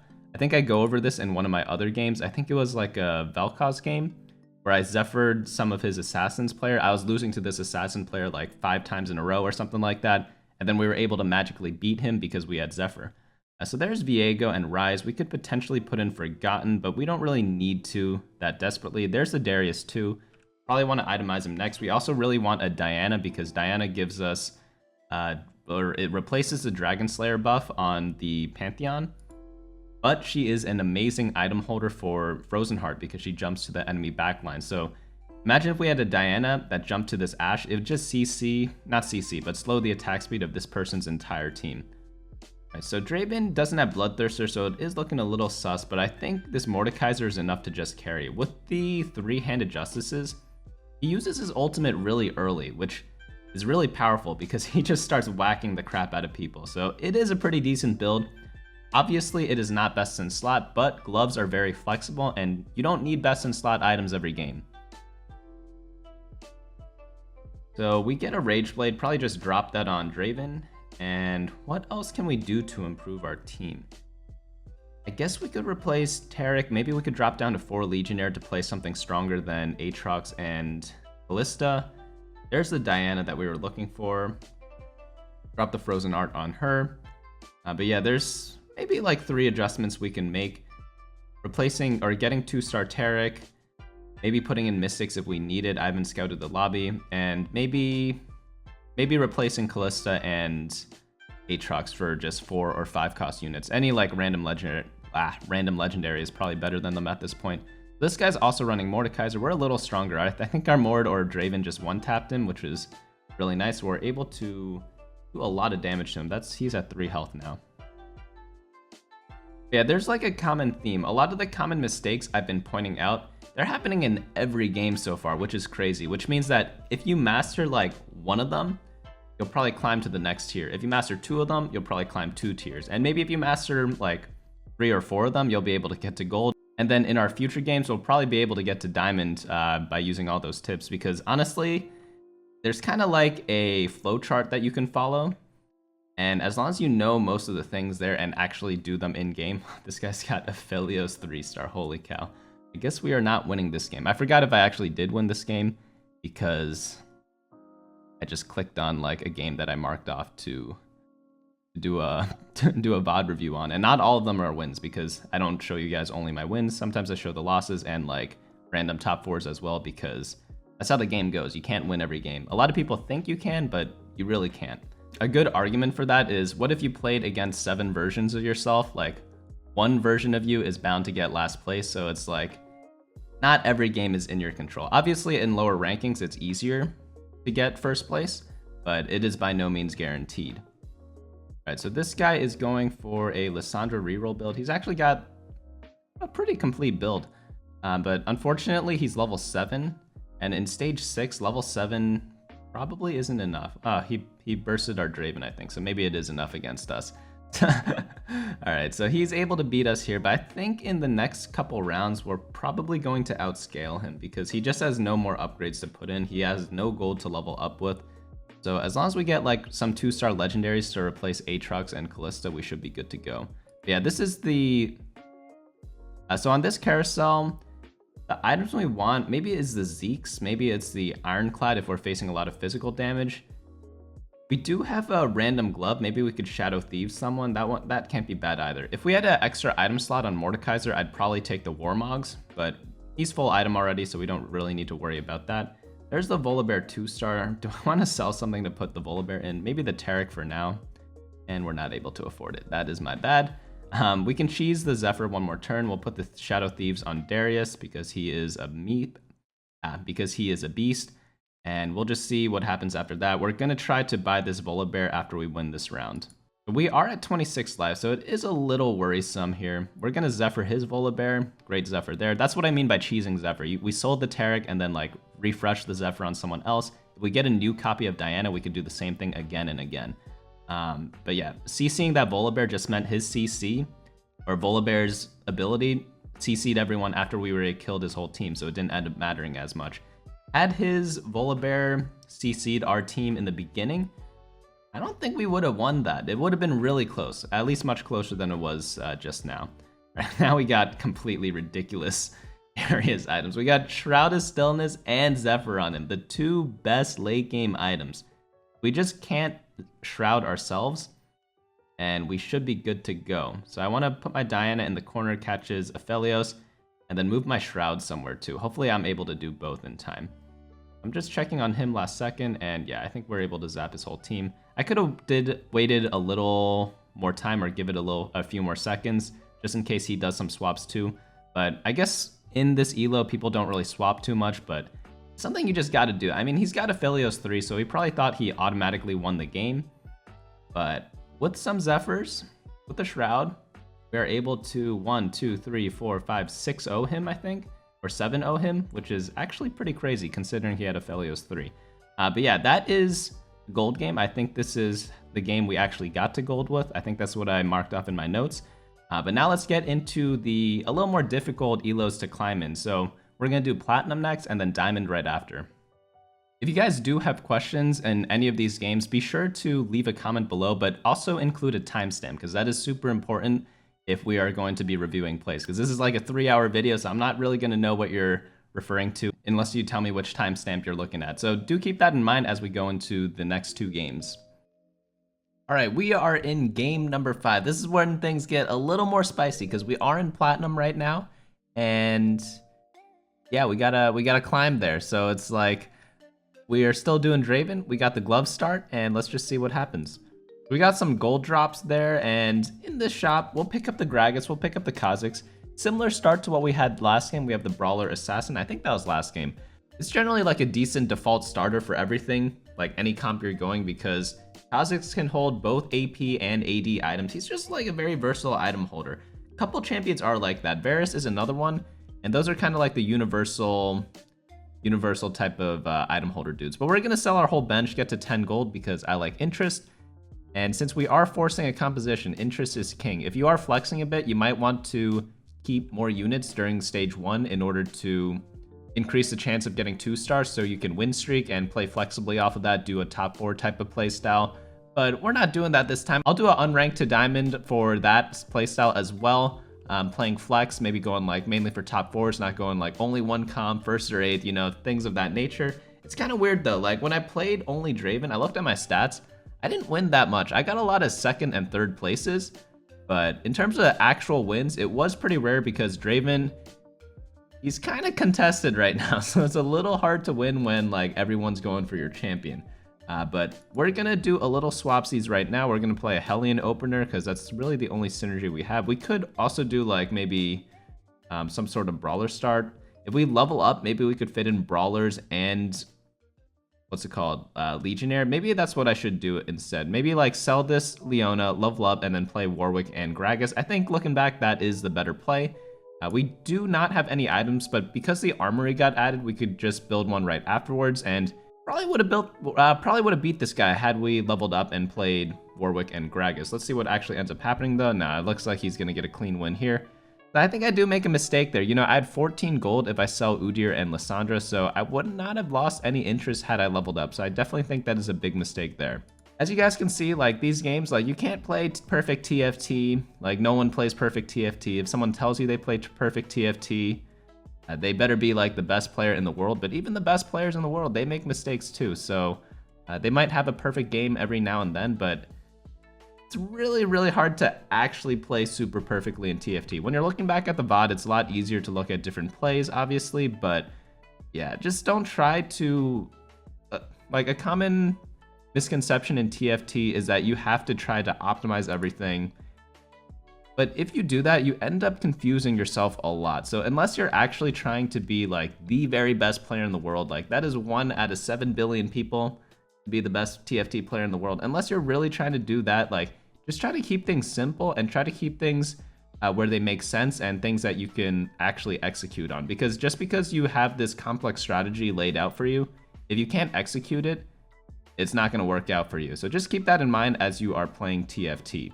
Because we're just trying to get to Diamond in this video. We're not trying to become the best player in the world, and it is a lot simpler to just follow a certain rule set than try to find the 1% of situations where you do something else, because that's where things can get a little dicey. But obviously, like, people have different opinions on that, so you are welcome to share that below if you do disagree with what I said. But I'm pretty firm on that type of advice because, I mean, like, unless you are trying to be the very best player in the world, you need to aim higher than Diamond, which is why I think most people clicked on this video. They want to get to Diamond. So we are facing a guy with, wow, Kennen 2. See, that guy's playing perfectly. He's got a Kennen 2 start at stage 2-3. So we are in a little bit of a pickle. I think we do lose against this guy. So despite our board being actually like decently okay, we lost 3 in a row. The first round was my fault. I should have leveled up. The next 2 rounds, maybe not the best items, no 2 stars, but I still think I should have leveled up on stage 2-1. So on this carousel, we could go for a sword for Bloodthirster, we could go for sword for Infinity Edge. Both of them work really well. Of course, we already have the Last Whisper, so that makes perfect sense. We have the potential to get Abominations as well. So Abominations obviously are a great like mid-game sort of build that you can use as a transition. We do need Brand for that, but Scion is just so powerful. He's just an extra unit you get in your game, and he's super tanky. He does an AoE CC as he runs through the map, and then he just attacks really, really quickly. Very, very useful for a lot of these rounds. But we dropped 4 games, so hopefully we lose the last one in order to get a full lose streak. Because lose streak gold is super, super important, because, I mean, it's just free gold. Can't really pass that up. So since I am at 44 gold, I do want to point out something I'm about to do. I'm going to do what's called like a pre-level. Just do it like that. That way we get better roll odds in our next shop, and we're not losing any interest for doing that. All right, so this guy, he's level 5. He's got Dawnbringer, Nightbringer, and then a random Kalista. So he doesn't have any synergies, but he does have a 2-star, which is more than what we can say. And he's got an extra unit, so yeah, we're probably going to lose this one, but we actually wanted to. Would I have preferred to lose by only 3 units instead of 4? Yes, I would, but, you know, we lock up the lose streak and we get a ton of gold now. So we're at 40. Let's see how much we get after this. We get all the way up to 52 gold, and that is nice there. So everyone's calling stuff out in chat. I wanted to join in on the fun. It's like, me LB, no pivot, Enjoy78, me Heimer, no pivot, and I just said me Draven, no pivot. So if you do check my match history on this account, I actually do, like, I literally only play Draven. So if people are looking at this and are saying, like, oh, did he only choose the 6 games he went Draven on this account? Nope, it was every game. It was a little painful in some games because sometimes you just don't hit 2-star Draven when like 4 people are going for him. But you know, you live and you learn, and it is a viable strategy. I know a lot of people in like top 10 challenger, they find one comp on a patch and they just play it 20 out of 20, like 20 games in a row, and just that singular comp, and they get to top 10 doing that, which is absolutely nuts to me. Obviously, they have everything in the comp mastered, which I clearly don't on Draven because this is like my first time only doing one comp only. But a lot of these one-trick players is what they're called. They just have they know how to optimize every situation. They know when to go for 6th place instead of trying to win every game or even go for top 4. They know like every single variation of a comp, every pivot they could possibly do, and every item combination. But it is a viable strategy. A lot of people ask me, like, should I flex or should I force? And that is that's always going to be a debate in TFT. And generally, it just comes down to personal preference. If you like to flex, keep flexing, because that's going to help you more in the long run. If you guys like forcing one comps, you just have to be good at identifying which comps are strong enough to force every game. or which comps are uncontested enough to force every game. So right now we have 2 Negatrons, armor and cloak in shop. Not the most enticing thing. Since we already have so many Negatrons, I'm gonna get the armor. You generally want a diverse set of items. You don't want like 10 of one component because not too many item choices in that way. Should we build an item right now? I wouldn't mind a Gargoyle Stone Plate because that's just like a decent tank item. Every team has a tank, so it's never gonna be useless. And what else are they gonna be doing for me right now? I could save up and build like a Guardian Angel. I could save the 2 cloaks to build like a Runons or a Bloodthirster, but that's doing it a little greedy. We are at 76 life, so we don't have HP on our side. Remember all the other games where we were win streaking a lot of the times? Those are generally the games where you can greed your items and not build anything, but this time it's like, you know, we're a little low. We probably shouldn't greed all of our items. So we're able to break the lose streak early in stage 3-1. We still need to keep winning because we don't want to drop down to like 50 health by the time Wolf Camp comes around.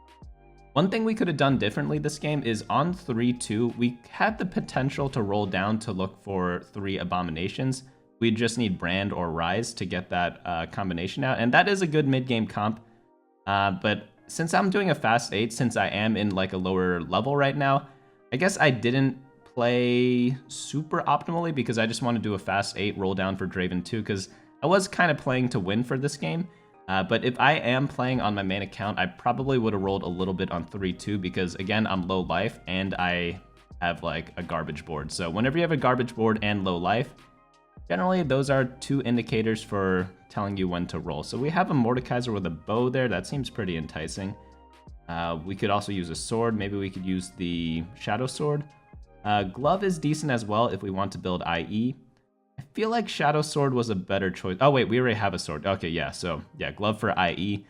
Myself playing in the game apparently is better than me reviewing the game because I forgot we had a sword on the Nunu. So we could have used the Negatron or the Shadow Sword to build a Shadow Bloodthirster, but IE Last Whisper is just such a strong combo that you can't really pass up on it if you get it handed to you. So we level up to level 7 there. Drop in the Nautilus. If only we could replace the Nunu. I feel like I should do that right now. Just swap the Nunus and then build IE. Not really too sure why I don't do that. Okay, never mind. I do it. So okay. See, I'm still thinking while playing the game. I probably was just like mulling some things over and looking at the timer at the top just to see if I had enough time left to make the decision. This guy is going some sort of Spellweaver comp. He's got 4 Spellweaver. That's pretty interesting. There are a lot of good Vel'Koz builds with 4 Spellweavers. Also, I think I see, or I've seen a, what's it called, a brand comp with that as well. Lots of different interesting variations there. I like a lot of the creativity that came out of this patch. I feel like, or this set, when I'm doing my meta snapshot, when I compare it to other sets, like other sets they had maybe like, I don't know, like 12 to 15 comps. I feel like in this set so far, there are like 20 possible ones. There are like definitely a lot more than what we've had in the past. We get the Abomination right there. That's going to be really good. And we also sneak in a Forgotten trait. So we have 3 Forgotten, 3 Abomination, 2 Brawlers, 2 Knights, 2 Legionnaire. We just need Draven now. It's Draven waiting room. That's what I was feeling like the entire time I was playing on this account. It's just like, when am I going to get my Draven? Sometimes you get Draven on level 6 and it feels so good, but if you get him on level 8, you just have to make sure you have a good item holder that's 2-starred. In this case, we have Callista. Other times you could use different champions. It doesn't always have to be Callista. It could be like Nidalee or Varus, 2 champions which are in our shop right now. A couple of the skirmishers work pretty well too. It could even be a different 4-cost carry such as Aphelios or Jax because they use a lot of the same attack damage items. And then once you get the Draven, you just swap them all out. All right, so we get a bow here and we get a tier. Okay, not bad. We could build a Runons with that. Whether we build, oh, there. See what I mean, guys? Sometimes you just hit the Draven before rolling on level 8. That is obviously the dream. It doesn't happen every game. Some of these games we didn't hit him. We're going to drop the IE on him. We're going to drop the Last Whisper on him. Probably should drop the Runons. I don't know if I end up doing that this game. And then I think I put the Gargoyle on probably the Hecarim because he's going to... he's a pretty decent tank, and I could always sell him for something else later if I do magically find a better tank. Okay, so this guy's an even better player than me. He's going 6 skirms, but he's got a Jax 2, while I have a Draven 1. Luckily, he positioned horribly. His Jax walked around in a giant circle, and it was like 10 seconds in before he did his first auto attack. So that's a positioning mistake on his part. He probably ran out of time. He probably just randomly hit Jax 2 and like just threw everything on his board before the timer ran out. So we'll give him the benefit of the doubt there. But that was a positioning diff in terms of the win. There's a Shadow Sword. I kind of regret building the Runons now. I probably could have waited one more turn. I didn't need to slam the third item right away, but some of these items, maybe I go for, I have a tier. I do want some sort of shadow items to buff up for the 6 Forgotten trait, because that's what it looks like we're going for this game. If you guys didn't know, Forgottens, the more shadow items you have, the more bonus you get from the Forgotten trait. So Forgotten gives bonus magic resist, or sorry, bonus ability power and bonus attack damage. And if you have a shadow item, that bonus gets increased by, I think, 10% for every shadow item you have on a shadow champion, up to, and this stacks up to 4 times. So you generally want to have 4 shadow items whenever you're playing this comp. But all right, our Draven, he took a lot of damage from that static shiv. Oh my god, unlucky. Dude, the static shiv Hellion builds are so scary. They're pretty much automatic top 4s from what I've seen, because through the early and mid game, they just mow through everything. All right, so we're gonna do a small roll down here because we're 51 life. Get a Darius. Darius is pretty interesting. We don't need him, but he's gonna be pretty good no matter what. We could buy and sell Teemo because we're at 51 life and we desperately need gold right now. There's the Ribbon 2. That's pretty nice to have. We are looking for Mordekaiser still. Not able to find it though. I think I should stop rolling. I should not have done that last roll because I couldn't have possibly found anything to put in apart from Mordekaiser. But if I found like a Rise in that shop, I'd have to lock and then I'd pretty much waste gold there. But we ended up selling Darius, and that's fine to do if you have a Last Whisper. Darius is more useful for teams that do not run Last Whisper. So if I had like IE, Bloodthirster, Runons, then running Darius is pretty useful because he reduces armor of a lot of enemy champions. But I already have the Last Whisper, so he's not as necessary. Probably rather have the Diana for the CC. So now we're on the carousel. I'm just going to grab a shadow item here. I just want to get as many shadow items as possible to buff up my Draven, so I'll grab the Lux there. We could do something like a Shadow Redemption or like a Shadow Sunfire, just some shadow tank item for him later, or for one of my team members. So we're going to do a couple rolls here. See, that last one, it's really suspect because, like, if I hit something, what am I going to do? Am I going to lock? Am I going to sell some units to buy them? Like, I do want this Viego, and yeah, I could potentially Nico the Viego if I had this shop earlier.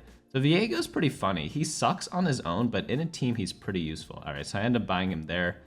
That might have been a mistake. That looked really weird. I don't think that was the optimal play. I probably got a little too panicked there. But let's see what Draven can do. He's still 1-star, but he does a lot of damage with... Oh, okay, not if he dies right away. With those items, he does a lot of damage. Sometimes it doesn't matter if he's 1-star, but like, yeah, against this guy, when Lissandra just 1-taps him, you'll want the level 2. Overall, though, we're not in that bad of a shape. We need to find a new... And I'm really rolling down to 0 like too many times this game. I don't know why I made the same mistake 3 times in a row in the same game. Yeah, that's just weird. I have no excuse for that. All right, so this guy's running Vel'Koz and Brand. Oh, it's the four spell weaver guy that we talked about before. And everyone hit their 2-star 4-cost units, except for me. He's also level 7, 50 gold.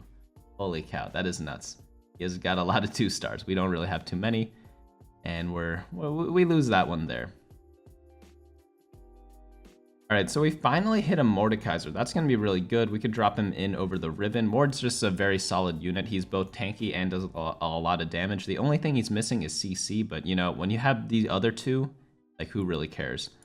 A champion should always bring one of those 3 things. They should bring tankiness, CC, or damage. And if they don't, they really don't belong in your composition.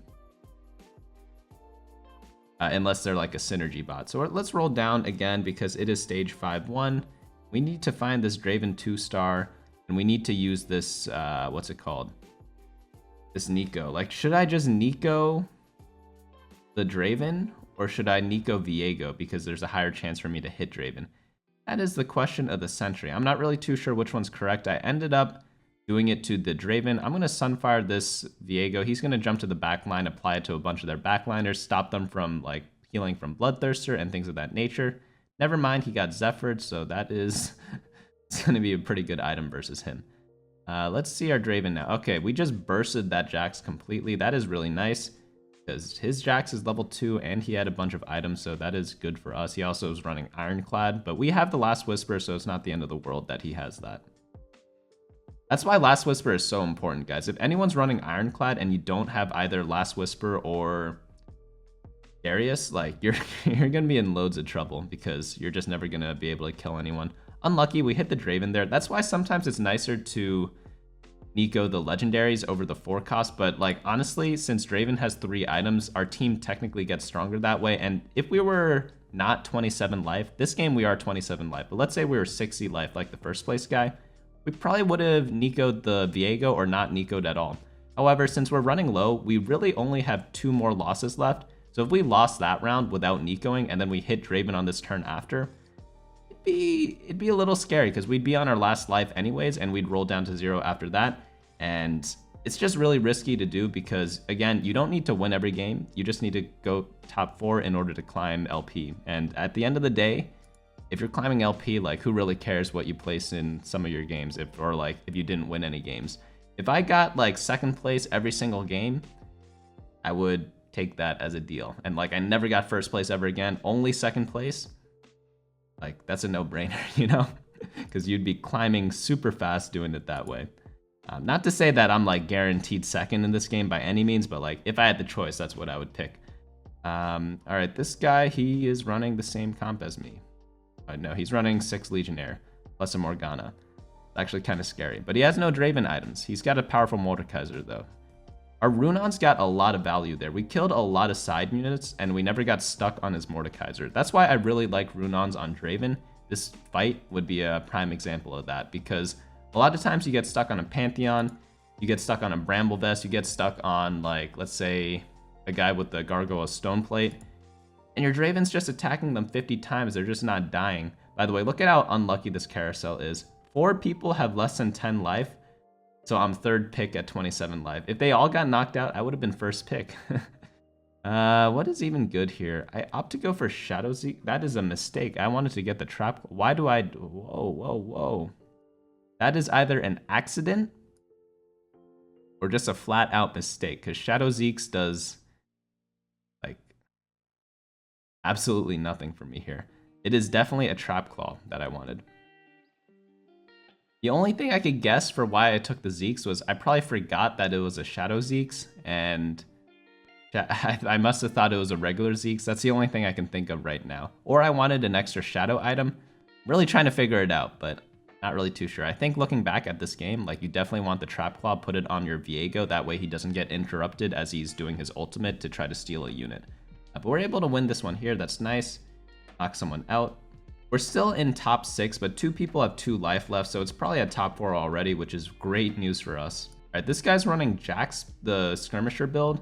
He Zephyred my Kindred. So what I like to do, I don't know if you guys have noticed this yet, I like putting my Draven on the 2nd row in the corner because he only has 3 range. Most carries, they have 4 range, so they don't need to walk up if they're in the back row. However, at 3 range, I find my Draven walking a lot, and whenever your unit walks, he's wasting time. So that's why I like putting him in the 2nd row so he does not waste time walking up a square before he starts attacking. So this Bloodthirster's a little unfortunate because I have no item holders for it. All right, so we're at 38 gold. We have to decide whether we want to roll it down or whether we want to level up. And since we have the Rise, since we're 20 life, or sorry, the Rise pair, since we're 20 life, leveling up doesn't seem that bad. Rolling down doesn't seem that bad. Perhaps we could replace the Kindred with a Diana 2-star, but really only 2-star helps. And with only 30 gold, it's pretty hard to hit that. So I think after we hit the Rise, we could just go ahead, save up again, and reassess after like 1 or 2 turns. If we lose, we definitely have to roll down, just hope for like a Kindred 2 or something like that. But if we win, lots of different options. We could potentially greed to get to level 9 and add a random unit in at that point. Probably either a extra Mystic if we need it, or like, what's it called? Just like a random Legendary or CC unit. So it's still top 5, man. This is a tight lobby. Look at this. 6 health, 5 health, 2 health. That is, that is nuts. So I'm doing a quick scout. I see that there are a few assassin players and there are a bunch of people on the top right side. So I actually put my Draven one more row ahead, just again to avoid the whole walking thing where he wastes a lot of time. So you can see here right away, he just starts attacking the Morgana without having to move up. Whereas my Ryze, he was in the corner and he had to move up. I don't care about losing the DPS on Ryze because he's more of a support unit. He's just trying to CC people, but I move him.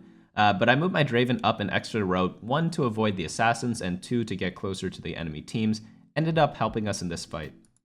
So I'm doing the same scouting thing again. I'm going to hold my Draven. I'm potentially going to put him in the back or in the front row, depending on who I face or what I'm seeing. And I see this guy all the way on the top right, so I could frontline my Draven. No one's on the top left to attack him. And whenever you're down to like the last few people, again, same thing. He's not going to waste time walking around. He's going to start hitting the Morgana right away. Of course, after he kills her, he does need to walk up. You don't want to put him like front and center. That is a little risky because then he gets targeted. But sometimes if you see no tanks on the left-hand side, you could put your carry in the top left. Same for the right side. If you don't see any tanks there, you could just put him there and he's generally going to be pretty safe. We are also trying to avoid Vel'Koz because he is another player in our lobby.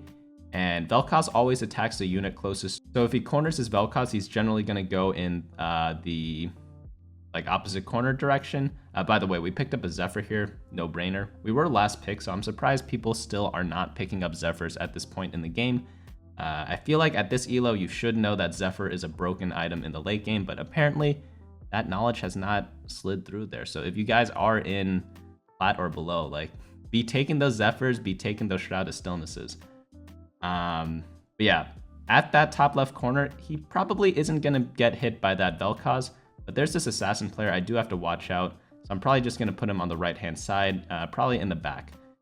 We do have the Zephyr, though. I'm going to protect my Draven by putting units in the back there. Let's see who we're facing. We're facing the Vel'Koz player, so I want... Oh, no, I missed the Zephyr there. I wanted to hit his Volibear, but I just was too late putting the item on my Kindred. So I don't know if I was too slow there or if it was the ping, because I am playing on OCE. The ping is 200 if you look in the top right corner. Luckily, we're still able to win despite not Zephyring. And does that guy lose to the other guy? Okay, we got first place. I did not actually expect this board to win. We had a decent board, but it wasn't anything insane in my opinion. But I am happy that we got that win. Honestly, I just mark off games to record. I don't remember winning this game. But I guess it does make sense. We got promoted to Plat 2. That's pretty good there. Like, if you look at our team, we still have 2 1-stars on our board. So it just goes to show, like, the guy who got second place, he has 3 1-stars on his board. At Plat level, you still don't need fully upgraded board. You just need solid positioning and just like a solid team comp. I even missed my Zephyr in the last fight. So taking Zephyr off of the carousel literally did nothing for me. So I guess... that board was just strong enough to win that. I think a lot of it was positioning because in the last couple of fights, I was moving my Draven around almost every time. And things like that, positioning tricks, they're just kind of learned through experience. I do write about a few of those in my composition guides on my website. I don't think I have one for Draven yet, but definitely keep an eye out. Bookmark BunnyMuffins.lol in case I post a Draven guide. I probably will do one soon because he's pretty popular.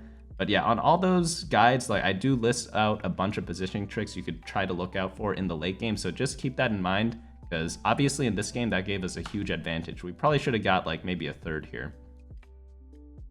All right, we are into the last game. This is the game that we're going to do to get to Diamond. And we have a bow start on the Warwick. It's hidden right now, but you'll see it in a few seconds. And then we got a belt and a Negatron from these starting rounds. I opted to go for the Forgotten units in the first little shop there, so I picked up Vayne, and then of course Callista as a Legionnaire. So pretty much all these games we've been using like a Legionnaire or a Forgotten start with Brawlers, and those are the 2 that I typically favor right now. So I'm just gonna buy everything in the shop here because we cannot make interest. And what do we have here? We have a brand, so we could potentially go for the Abomination Draven build that I was talking about in a different video before. But we're going to do a Brawler start right now. We have the Rangers with Vayne and Varus. Varus is an extremely good early game unit, and he fits in like almost any comp to transition with. He's great because he can hold both attack damage and ability power items. So that just makes him very versatile in terms of like item holders in the early game if you are playing flex. Of course, this video we're not playing flex, but other games we will be. So it's just one thing to keep in mind if you do find yourself with a Varus early. Like, do not sell him if you hit him in one of the boxes, because most of the time he's going to be a pretty good unit to play. All right, so we're going to grab the Shadow Sword off of the Armory. I generally like the Shadow items more on Draven, like Shadow Runons, Shadow BT. As long as you have like some sort of healing with either Wrist Thirster or Bloodthirster, you could go for like any of the other Shadow items. They're really, really good, because their downsides are effectively negated afterwards. So I'm going to put in Hecarim for the Forgotten buff instead of the Brawlers. I'm not really too sure which one's better. Maybe Brawler's slightly better. Yeah, because I have no items on my Forgotten unit, so yeah, it probably is better just to keep the Brawlers in, so that is my bad there. Probably would have lost this round anyways, though. You always got to watch out for Kha'Zix's early, because if they hit your backline, you are pretty screwed. So in this new shop, I'm just going to pre-level. We can't make interest, so not much else to do there. This guy's doing Redeemed with Rangers, I think. Or no, he's just got Vanguard Ranger. That's like a set 1 throwback if you guys played back then. And we are able to take out the Nautilus. He got a nice double stun with his Ashe, so it looks like we're going to lose this one too. So maybe we do some sort of lose streak opener.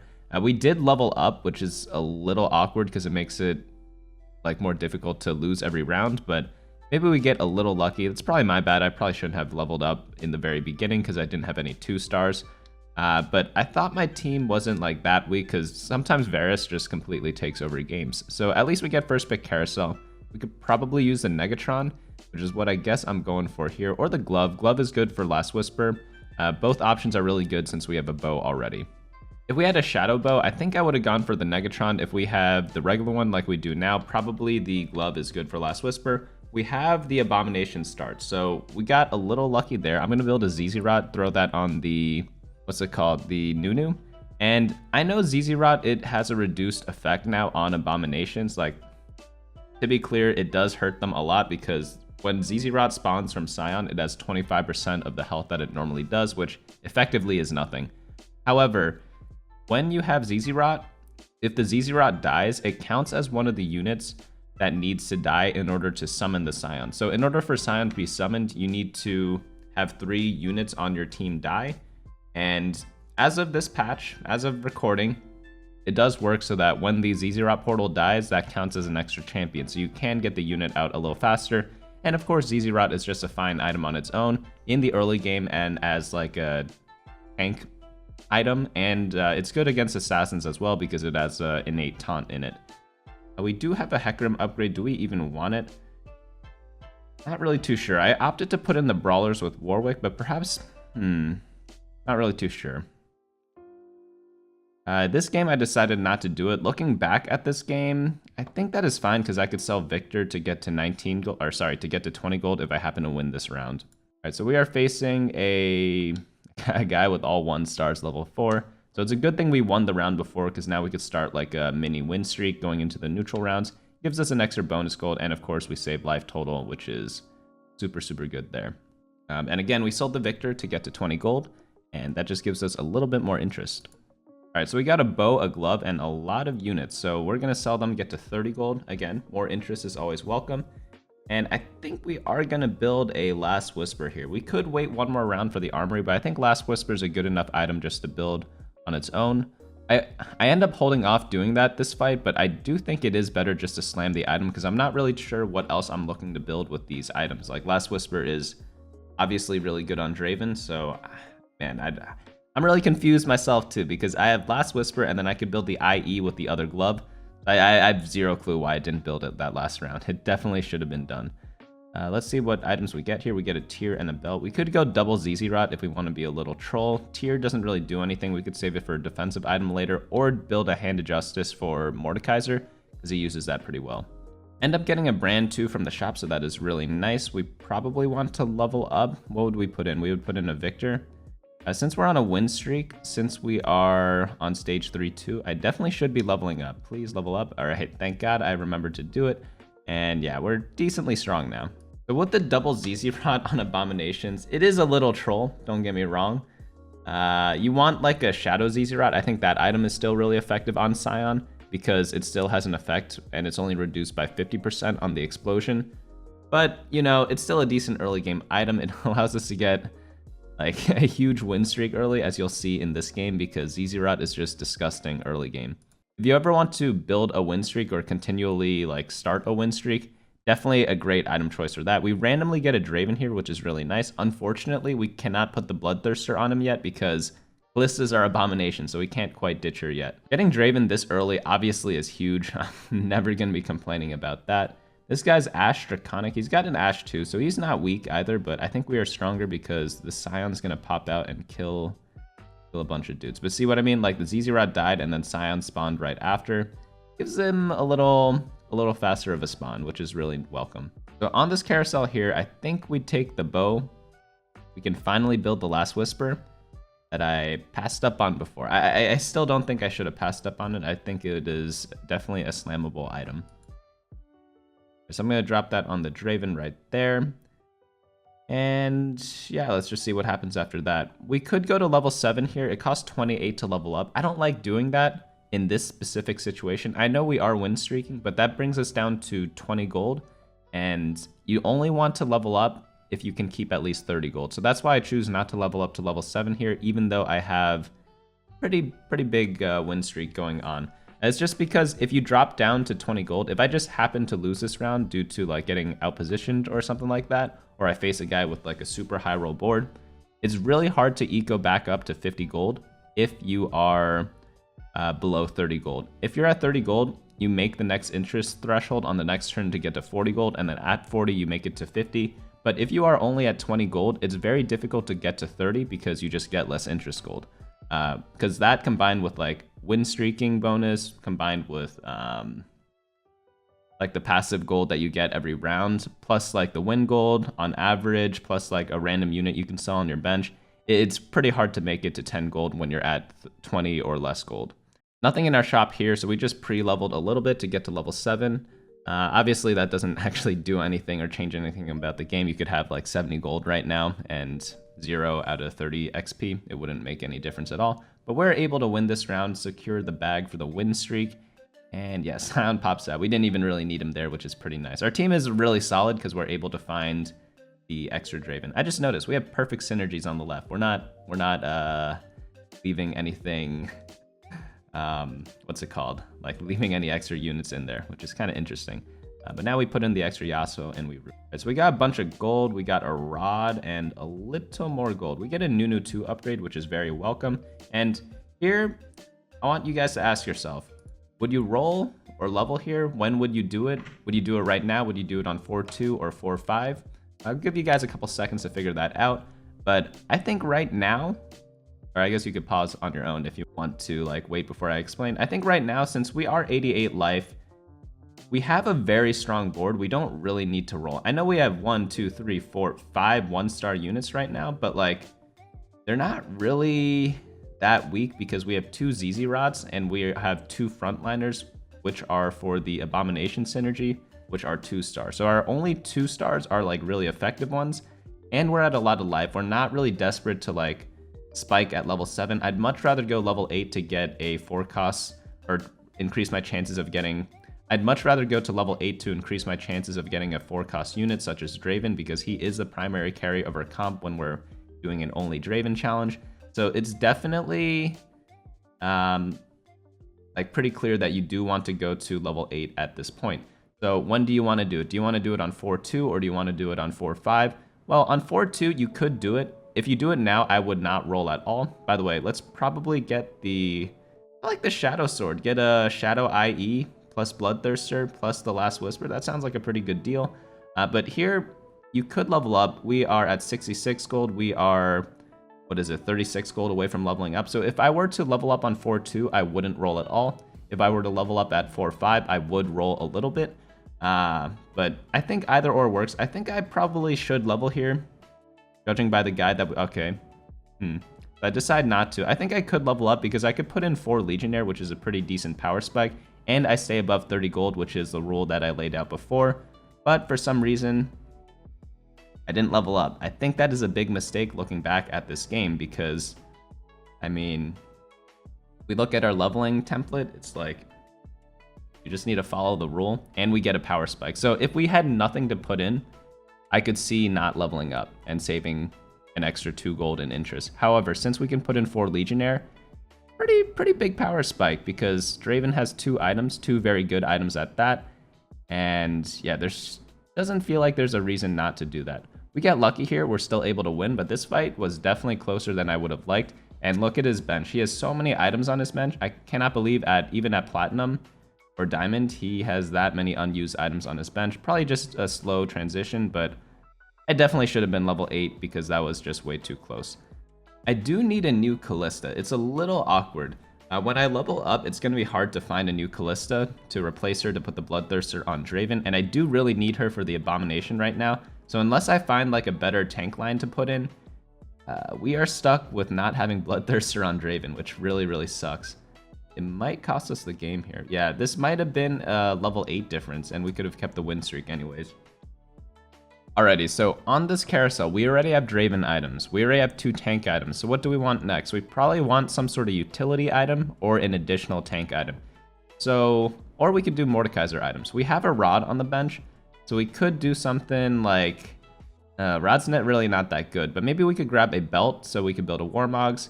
Don't get that option. Maybe we could get a Chain Vest. Maybe get a Locket in for the front line. Not really... Okay, can't get that. Between bow and tier, those both really suck. I think you just grab the bow because it has more gold, because when both items are horrible, might as well just grab the extra gold. So we level up to level 8 here. Who do we put in? We could put in Diana, we could put in Mordekaiser. It's definitely Mordekaiser to get the 4 Legionnaire in. So I do end up rolling here a little bit. Let's see how much we did. We do have a lot of 1-stars, and we have no... we have a couple of pairs. We have like a pair of Dravens. So we see 2 Rises there. Rise is definitely a welcome addition. He is an additional Abomination. So maybe we play for 4 Abominations this game because, you know, why not? Because we already have them. It makes it so that we don't have to roll that much to transition our entire team. If we went into 6 Forgotten right now, or for like maybe 4 or 6 Legionnaire, it's going to be really expensive to replace. I guess we already have 4 Legionnaire, but if we wanted to go for 6 Legionnaire, we still have to find the upgrades for the other guys, and that might be expensive to do, and maybe we could save that gold instead by playing 4 Abominations and try to go level 9 and cap out there instead of capping out at level 8. Those are a lot of new news. Do I even want this Victor? Probably not. The Forgottens that we want to play is probably Draven, Rise, and then I guess maybe Viego. If I don't want to roll, you can take the Victor, but this one's actually kind of tough for me because we do lose a gold this way. I guess at this point in the game, I think now analyzing again, maybe taking the Victor is good, because if we're saving our gold to get to level 9, which is what I was talking about before, it's kind of just like a free upgrade that you could just take, and even if he doesn't belong in your final comp, we could just replace him later with something else, just to be a little stronger right now. I'm not really too sure how strong the difference is between Victor 1 and Victor 2, but he does have a little more health and probably gives a bigger shield on his ability. So I guess it's not that bad. Victor just isn't something that's typically played a lot, which is why I'm so hesitant on building him. We do see a Viego there. I like Viego more than Victor, but I think at the time I was just eyeing the Victor. All right, so we got a sword, we got a tier. All right, I talked about before how tier's pretty useless, and oh, there's a Callista, so we could finally replace her. Put the items all on Draven. So I'm thinking Rageblade Shojin is a play. We could also maybe do a Gunblade Static Shiv. The thing is, Static Shiv kind of sucks in this composition because we're already in the late game. There's the Draven 2. We could probably chill from rolling there. I'm not, like, I guess Mordekaiser 2 upgrade's pretty important, but I don't really have items for him. Another option I could do is maybe Giant Slayer Archangels, but I think, yeah, I guess Gunblade's fine. It's either Shojin Rageblade or Gunblade Static Shiv. Oh, I forgot. Because I need to put the Static Shiv on the Callista or Rise because we need a third Abomination item. So it's definitely this combination because Gunblade's really good on, what's his name? Mordekaiser, and then Static Shiv just makes sense to put on Scion. So I think from now I should sell these Dianas because I'm not playing her until level 9. And then I should just roll down at level 9 to find her there. We do see a lot of Nunu, so we do need to decide whether we want to actually roll on 8 to get Nunu 3-star. It is a pretty good upgrade because he is probably our main tank, and he also gives an extra stat boost to the Scion after he gets to 3-star. So it is worth going for, but I don't know how much gold I want to actually sacrifice for that. Alright, we're facing an Aphelios player. What spatula is that on Callista? I can't actually tell. Is that Nightbringer spatula? Is this guy going like 6 Nightbringer or something like that? I can't. I'll be honest, I don't really know what that icon is. But we're able to clean him up. He only has 1-star Aphelios. See, he's level 7.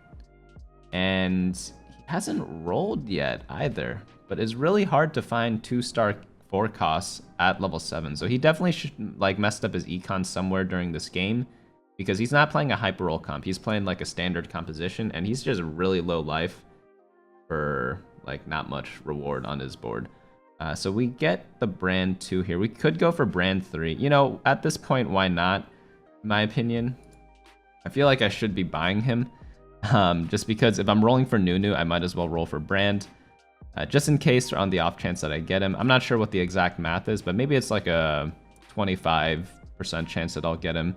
At level 9. So we get demolished by this LeBlanc here. That's okay. It happens. Alright, so of course we're gonna go for this Abomination spat because, you know, why not?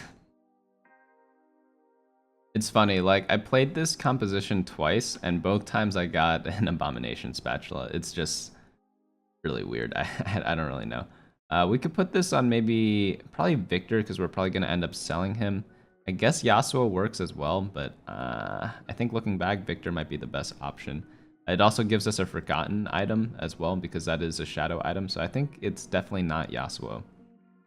Okay, I do end up putting it on Victor. That is good news for me. That means I played correctly either now or before. Alright, so this guy's got the Aphelios 2, and look, he's level 8, so he probably had a much easier time hitting it. He also has a Rise 2 and Mordekaiser 2, so he's pretty much got the same strength team as we do right now. If not, maybe a little more on paper, but on the board, it looks like we're gonna do some clapping because I guess he didn't have items on his Mordekaiser. Maybe he didn't have the proper synergies in place. I didn't get that great of a look at his team.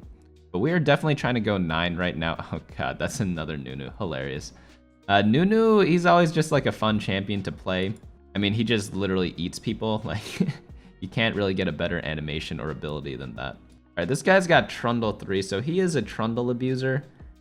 And let's see if we are able to beat him right now. He's obviously 0 gold, so he should be stronger than us. But we have 50, so later in the game, during stage 6, we should be able to outscale him. I wonder why he rolled down so aggressively when he has such high life, because he's at 62 life right now. Ooh, yeah, not close enough. The Trundle was way too tanky for our Draven. Our Draven did 7,000 damage, but his Jax did 13,000. Holy cow. Trap Claw is really good. We could put that on maybe Rise to get a Trap Claw on the Scion, because we do not need both these ZZ Rods on him.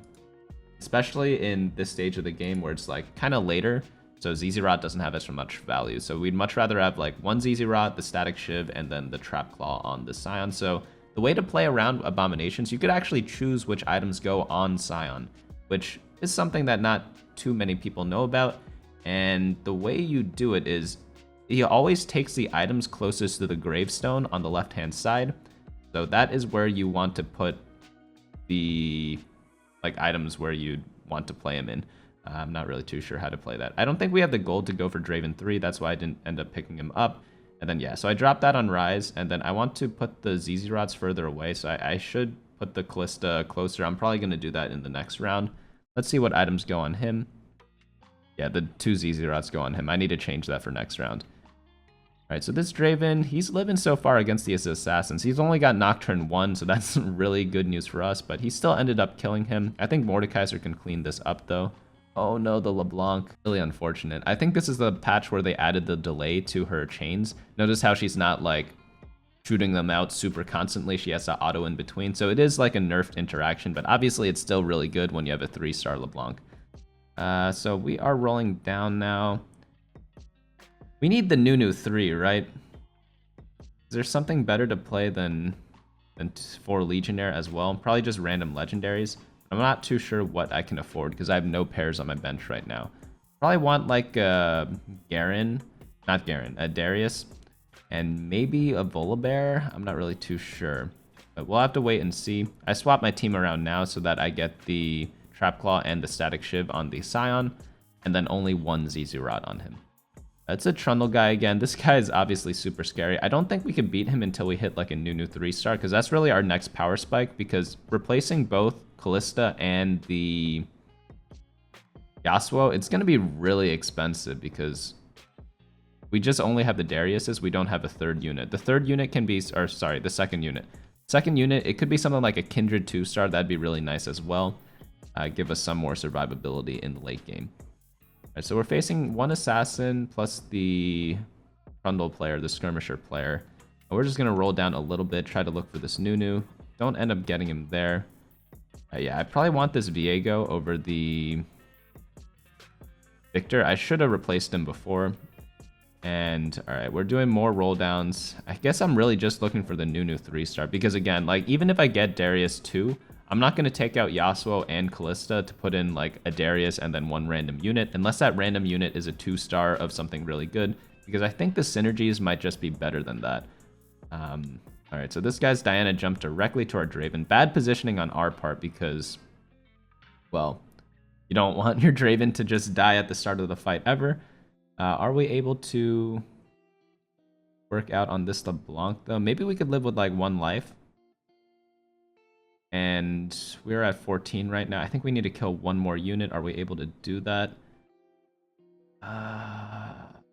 Okay, we just made it under the under the threshold. So items here, definitely tank item or utility. I probably want like a Thornmail, especially since I'm going against an assassin. Thornmail is going to be really helpful because Thornmail reduces critical strike damage. Not reduces, you just like don't take critical strike damage. It's really broken. We can't buy the Teemo because we are below 6 health. Funny interaction. I hope they added in so that you can buy it to like take yourself out of the game, but it's just something funny that you can do in my opinion. We got the Viego 2-star. That's really nice. No Nunu 3 yet though, so that is a worrying trend because we definitely want him. That's like the upgrade we've been rolling for the past couple rounds, just not able to get that.